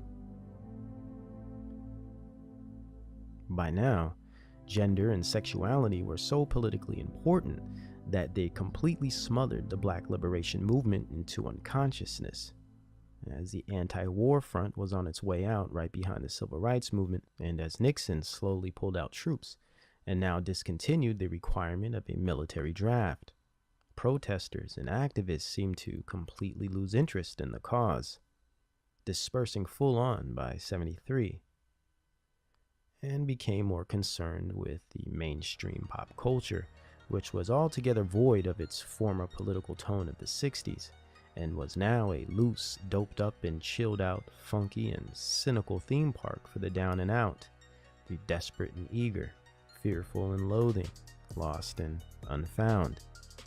Overnight, anti-war activism and fighting the man became a fringe effort. And now, drugs, horoscopes, and fashion statements were all the fuss. Yet again, another drastic social transformation in such a very short amount of time. All curated through politics, culture creation, and mind-altering substances. By the look of things, it becomes all too clear that indeed the Vietnam War was never a military war, but a political one, as they all are. and always were. A war based on culture creation, paradigm shifting, and social engineering. On one end, fomented to establish a controlling stake in the Southeast Asian Golden Triangle trading port for the ongoing opium market. And on the other end, to raise a massive reactionary social movement and counterculture based in communist values and new left neoliberal anarchy and feudalism. The perfect culture that would eventually produce the ideal environment for slavery under New World Socialism, included with a massive assembly of test dummies and willing bodies to consume endless amounts of mind-altering drugs and demonic forces, mind-controlling media or propaganda, and hypersexual lifestyles that would evaporate the conscience of humankind once and for all. By 1973, once again, a new age was being born, a new culture was created, a new man and woman, and a new spiritual condition. The narcissist, narcosis.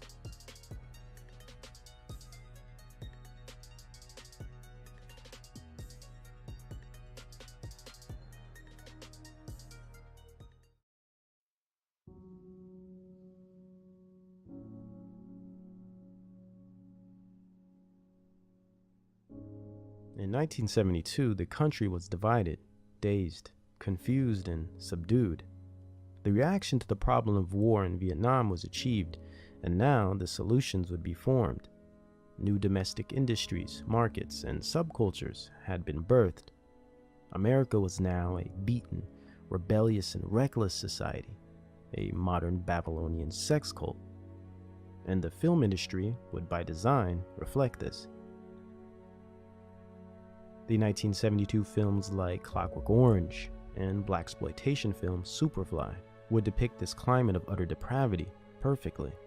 Speaking of blaxploitation, we encounter the other side of the demise of the civil rights movement.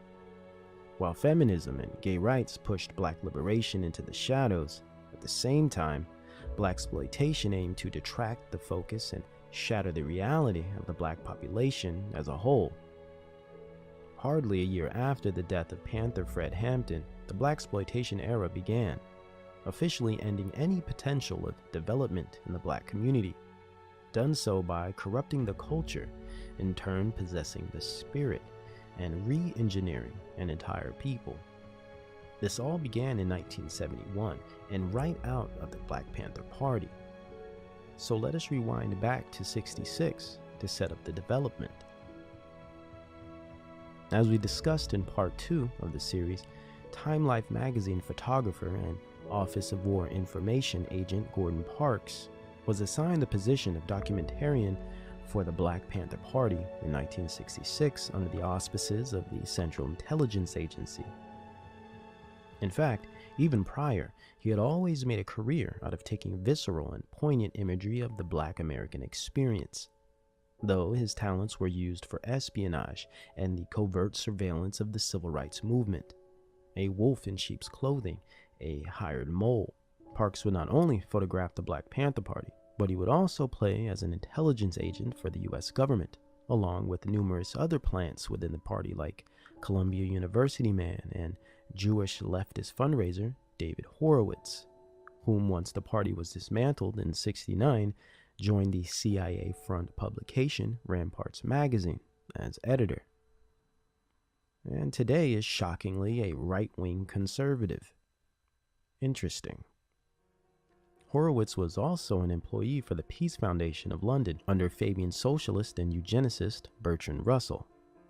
Another prominent agent was Panther member Elaine Brown, who would play as a honeypot and eventually introduce Huey P. Newton to heroin through a backdoor drug running racket developed through Horowitz, as well as documented FBI agent Richard Aoki of Berkeley University's Young Socialist Alliance.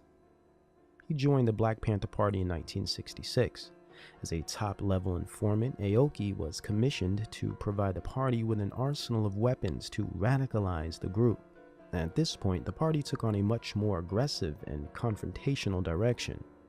Prior to Aoki's joining, the Panther Party was innocuous, yet still a communist justice league. They were simply starting school breakfast programs and holding peaceful meetings focused on community building and education. Gordon Parks played a key role in this secret intelligence orchestrated radicalization of the Black Panther Party in Oakland, California. He single-handedly sensationalized the armed and dangerous reputation of the party by making their weapon-brandishing images famous. Parks would produce some of the most significant agitation propaganda of the era, all the while frightening society and demonizing the Black people. While Richard Aoki stoked the ideological flame by inciting violence with endless supplies of intelligence-provided weapons and deep socialist and leftist rhetoric. This would go on until 1969, when the party was officially disbanded with the assassination and brutal murder of Fred Hampton by the FBI. The Panthers were finished, but Parks' career was only just beginning. During this time, he also worked as a consultant of Hollywood productions. This is what we would call today an intelligence liaison, like Chase Brandon, for example. Secret intelligence has always been directly connected to Hollywood, just as much as it is to the occult. They play as a subversive trinity that has had the ability to construct societies since its inception. So it only makes sense that Parks would develop his career further in Satan's theater. He continued his exploitation of Black life by producing a successful series of documentaries based on ghetto life called The Learning Tree that same year of '69, becoming Hollywood's first major Black director. By 1971, Parks had spawned the most vile and detrimental film genre to date, blaxploitation, with breakout film Shaft. While Parks became a legend and pioneer of a genre, with the help of Jewish writers and production studios and foundation funding, of course, he destroyed the prosperity of a culture by utilizing a powerful mind control medium like entertainment to redefine and re-engineer an entire population of people. Blaxploitation would go on to attack modesty, righteousness, and all things pure and good within the nature of Black behavior. Its modification would take a disturbing turn from 1971 forward. Interestingly, he was used by the same organizations that funded and directed the Civil Rights Movement. Many Jewish organizations abandoned the Civil Rights Movement once it ceased and went on to Hollywood to produce blaxploitation cinema, like Herbert Marcuse of the Frankfurt School, an integral part of the Black Panther movement and communist-driven New Left agenda in general. Marcuse also would go on to play a big role in the development of certain types of film in Hollywood. Theodore Adorno as well. The Frankfurt School intellectuals went directly from the academic realm to the entertainment realm to help stir the pot. And well, the rest is history. Just turn on your TV today, look at any current series on the internet, Netflix, big budget cinema, any of it and all of it. We might say it was pretty bad then. Well, look how far it has come.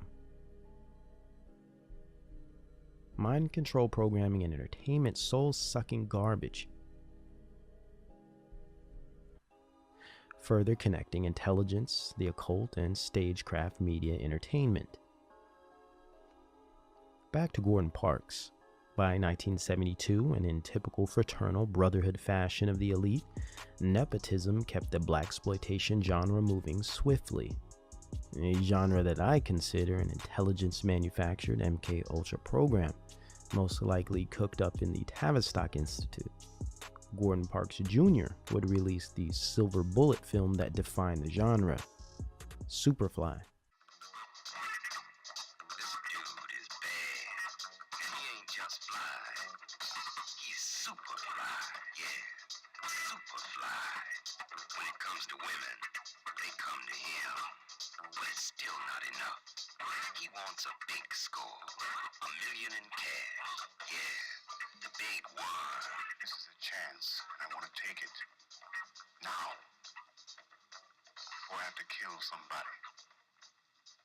Somebody ices me. What kind of money are we talking about?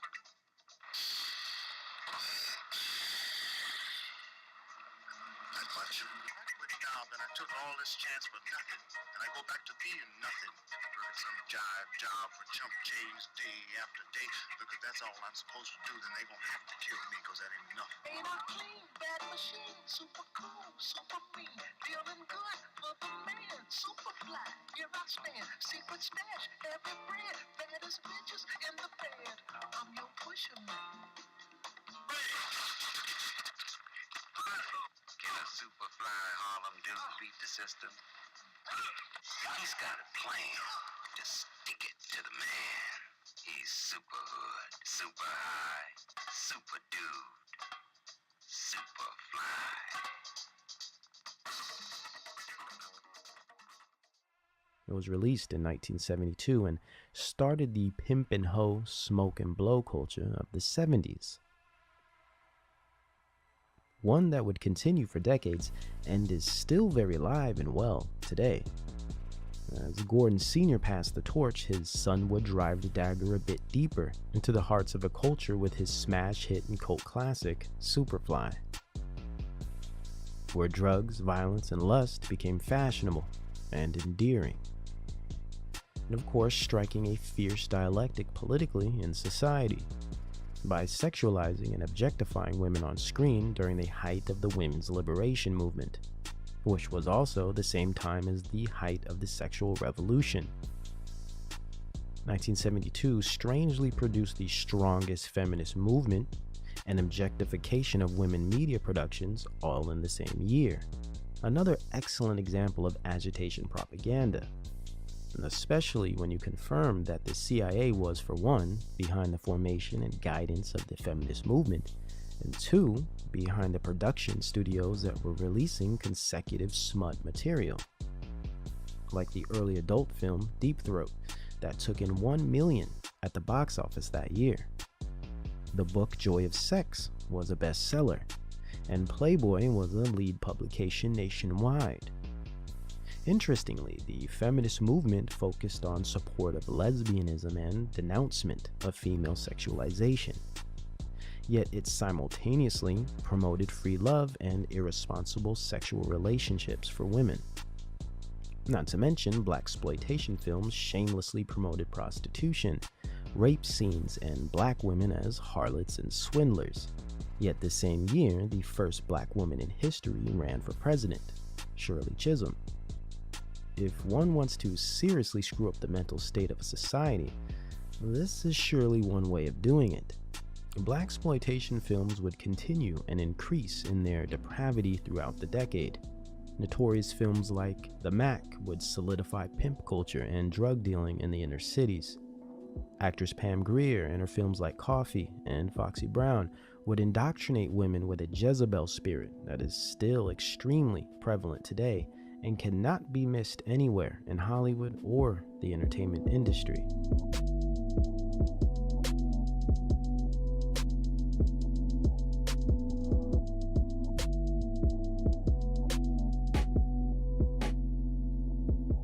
To add to this, the blaxploitation film genre set the precedent for a very lucrative sex trade and prostitution industry. Though it always existed, blaxploitation films glamorized it, made it part of the culture, and the music industry would assist in this glamorization.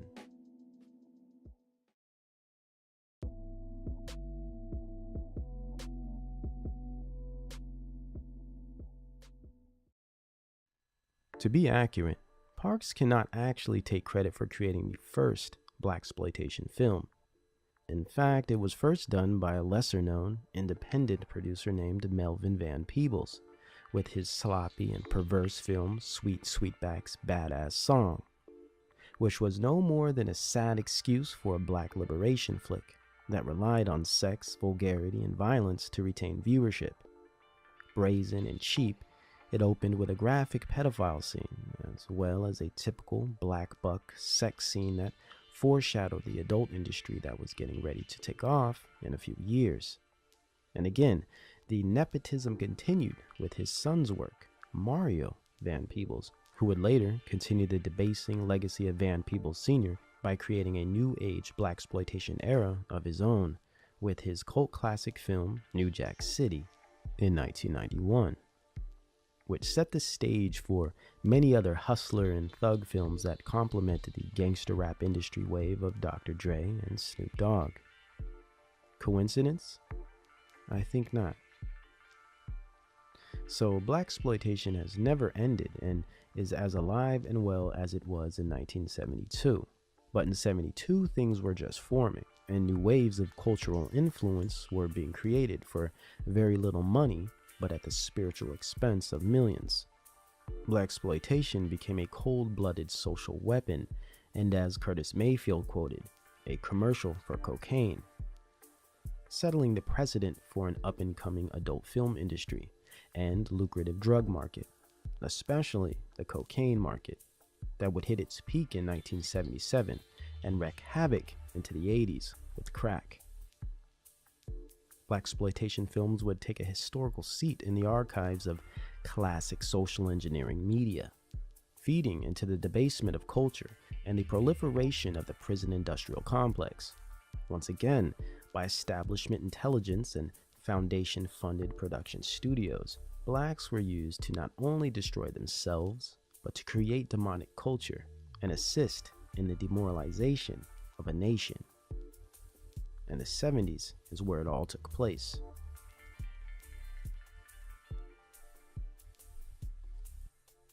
Another large-scale industry that was being structured during this time was in the area of academia, social sciences, and the new age culture of knowledge, or epistemology, which is the study of knowledge, how we know what we know. The 70s relied on the journey of self-help to be precise, and man-focused salvation as a defining feature of the decade. Some might call this period the growth of mind sciences. I prefer to call them spirit sciences.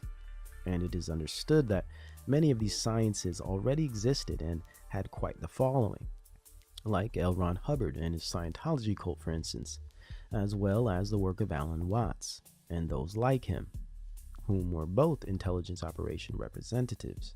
But Hubbard and the spirit sciences in general would have a formidable opponent in the competition for the social hive mind by 1971. Interestingly, this is the period when government documents describe as a time when the MKUltra projects were brought to a halt and discontinued. Yet from the year of 71 forward, hundreds of mind cults and spiritual enclaves began to sprout throughout the country. And it is no coincidence that the leaders behind these groups and philosophies were always directly connected to secret intelligence and elite organizations, and used techniques in their teachings that mirrored precisely those practiced in MKUltra sub-projects, giving more reason to believe that, in fact, MKUltra had only continued from the early 70s and on, but much less behind government facility walls and far more within the public sphere, academic circles, and of course throughout the many spiritual cults and self-help groups of the New Age culture. And this new outgrowth of domestication of high science mind control known as MKUltra was exemplified best by one extremely influential man of the period. His name is Werner Erhard. Born John Paul Rosenberg, the founder and creator of the most successful mind conditioning science ever created, EST, Erhard Seminar Training. In 1971, Erhard gave his first seminar in San Francisco, California. Erhard's influences and mentors expose his work significantly as truly representing nothing more than a corporatized offshoot of Tavistock Institute techniques of human behavior modification, also known as MKUltra. To start, Erhard was an integral member of the Huxleyan Human Potential Movement. He was also a representative for the Esalen Institute, both Central Intelligence Front organizations. Not surprisingly, he was a student and friend of Alan Watts, also a student of intelligence psychologist Carl Rogers and Abraham Maslow. Erhard was skilled in Dianetics of Scientology as well as hypnosis. He was well trained in the science of hypnosis and psychocybernetics, in which he studied under Maxwell Maltz. In other words, Erhard was a mind control expert in every sense of the word. He was presented as a guest speaker for nearly every elite university: Yale, Dartmouth, Berkeley, MIT, Oxford, Harvard, Stanford, and the list goes on. He was also an investor and associate of SRI, Stanford Research Institute, and he participated in the MKUltra remote viewing trials, along with many other human behavior and mind science studies, directly connected to NGOs, non-government organizations like UNESCO. He also started his own, a global government eugenics front called the Hunger Project, which today touts a Herculean 1 million members and representatives. Today, his mind conditioning science is called Landmark worldwide and is the most successful corporate training and team building program to date. Erhard was heavily influenced philosophically by the aforementioned Michel Foucault, the postmodernist thinker and new leftist who pushed the sex revolution to the point of his own death from AIDS after his lust-driven life of frequent San Francisco bathhouse visiting. Erhard was also a fan of Edgar Cayce, the Christian mystic and legendary channeler. Probably most revealing and connecting Werner Erhard to the MKUltra projects is his connection to his mentor and teacher Gregory Bateson, most likely the biggest influence on Erhard's work. The same Bateson who helped form the Central Intelligence Agency, kicked off the MKUltra project as a weaponized anthropology mission, and professed, quote, "You can control will and behaviors of man by capturing his imagination." Erhard dominated the New Age or New Thought movement of the 70s and attracted many famous people. Some EST members were John Denver, Jeff Bridges, Ariana Huffington, owner of Huffington Post, one of the most liberal and New Age publications to date, Joe Namath, Diana Ross, Yoko Ono, Jerry Stiller, Ben Stiller's father, and Cher, just to name a handful.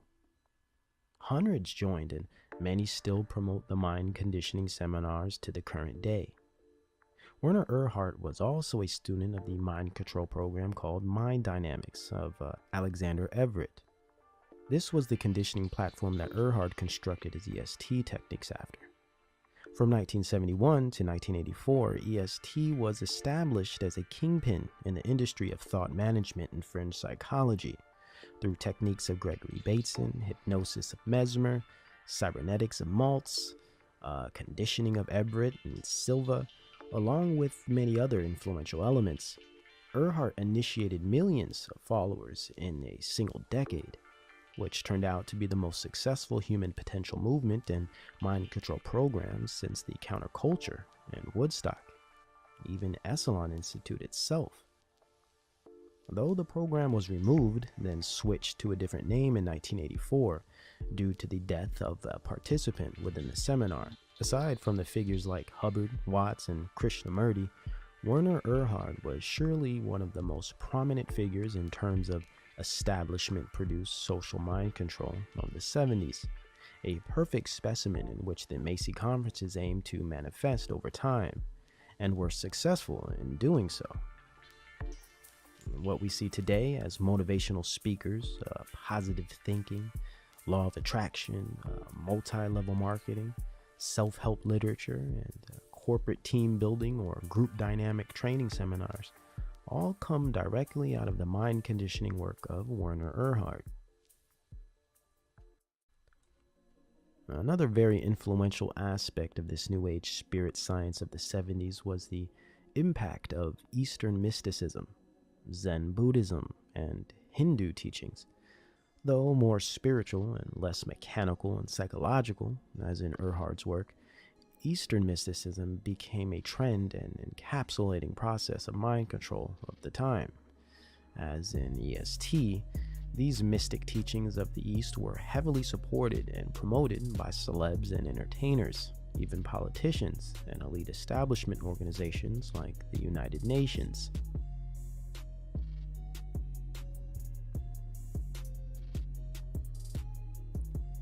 This mysticism displayed itself most significantly in the form of what was called TM, or Transcendental Meditation, an art of spiritual possession and mind control in one, packaged as an enlightening and healing experience, and sold to the masses by arguably one of the most famous cult gurus in history, Maharishi Mahesh.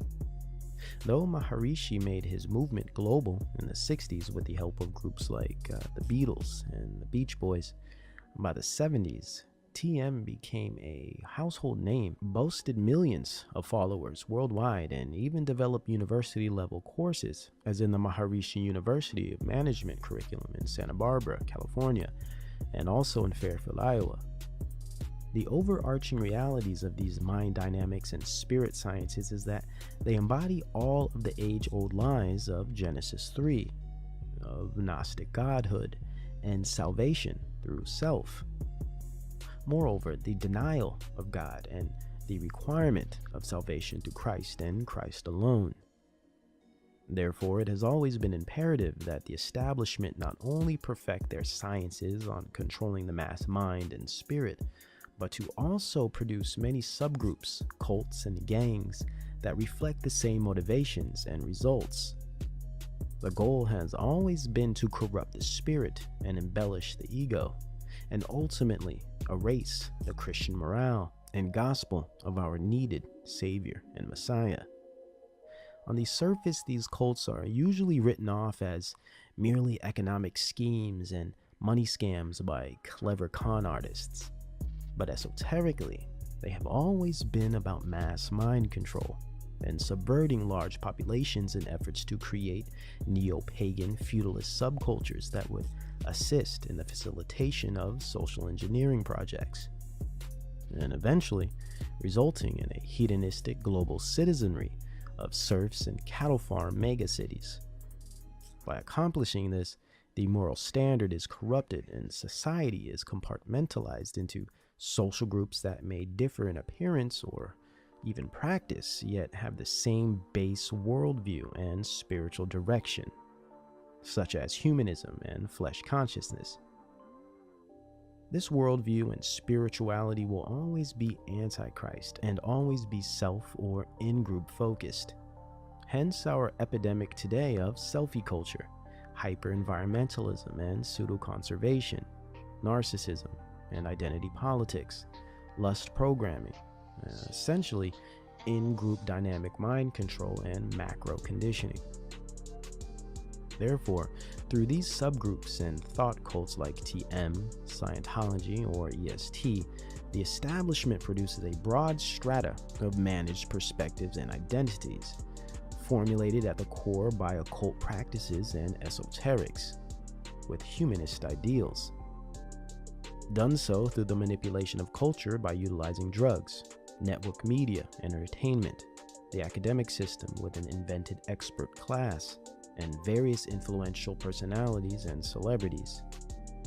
Possibly one of the best in-depth explanations of this operation is the SRI policy study of 1974 called Changing Images of Man.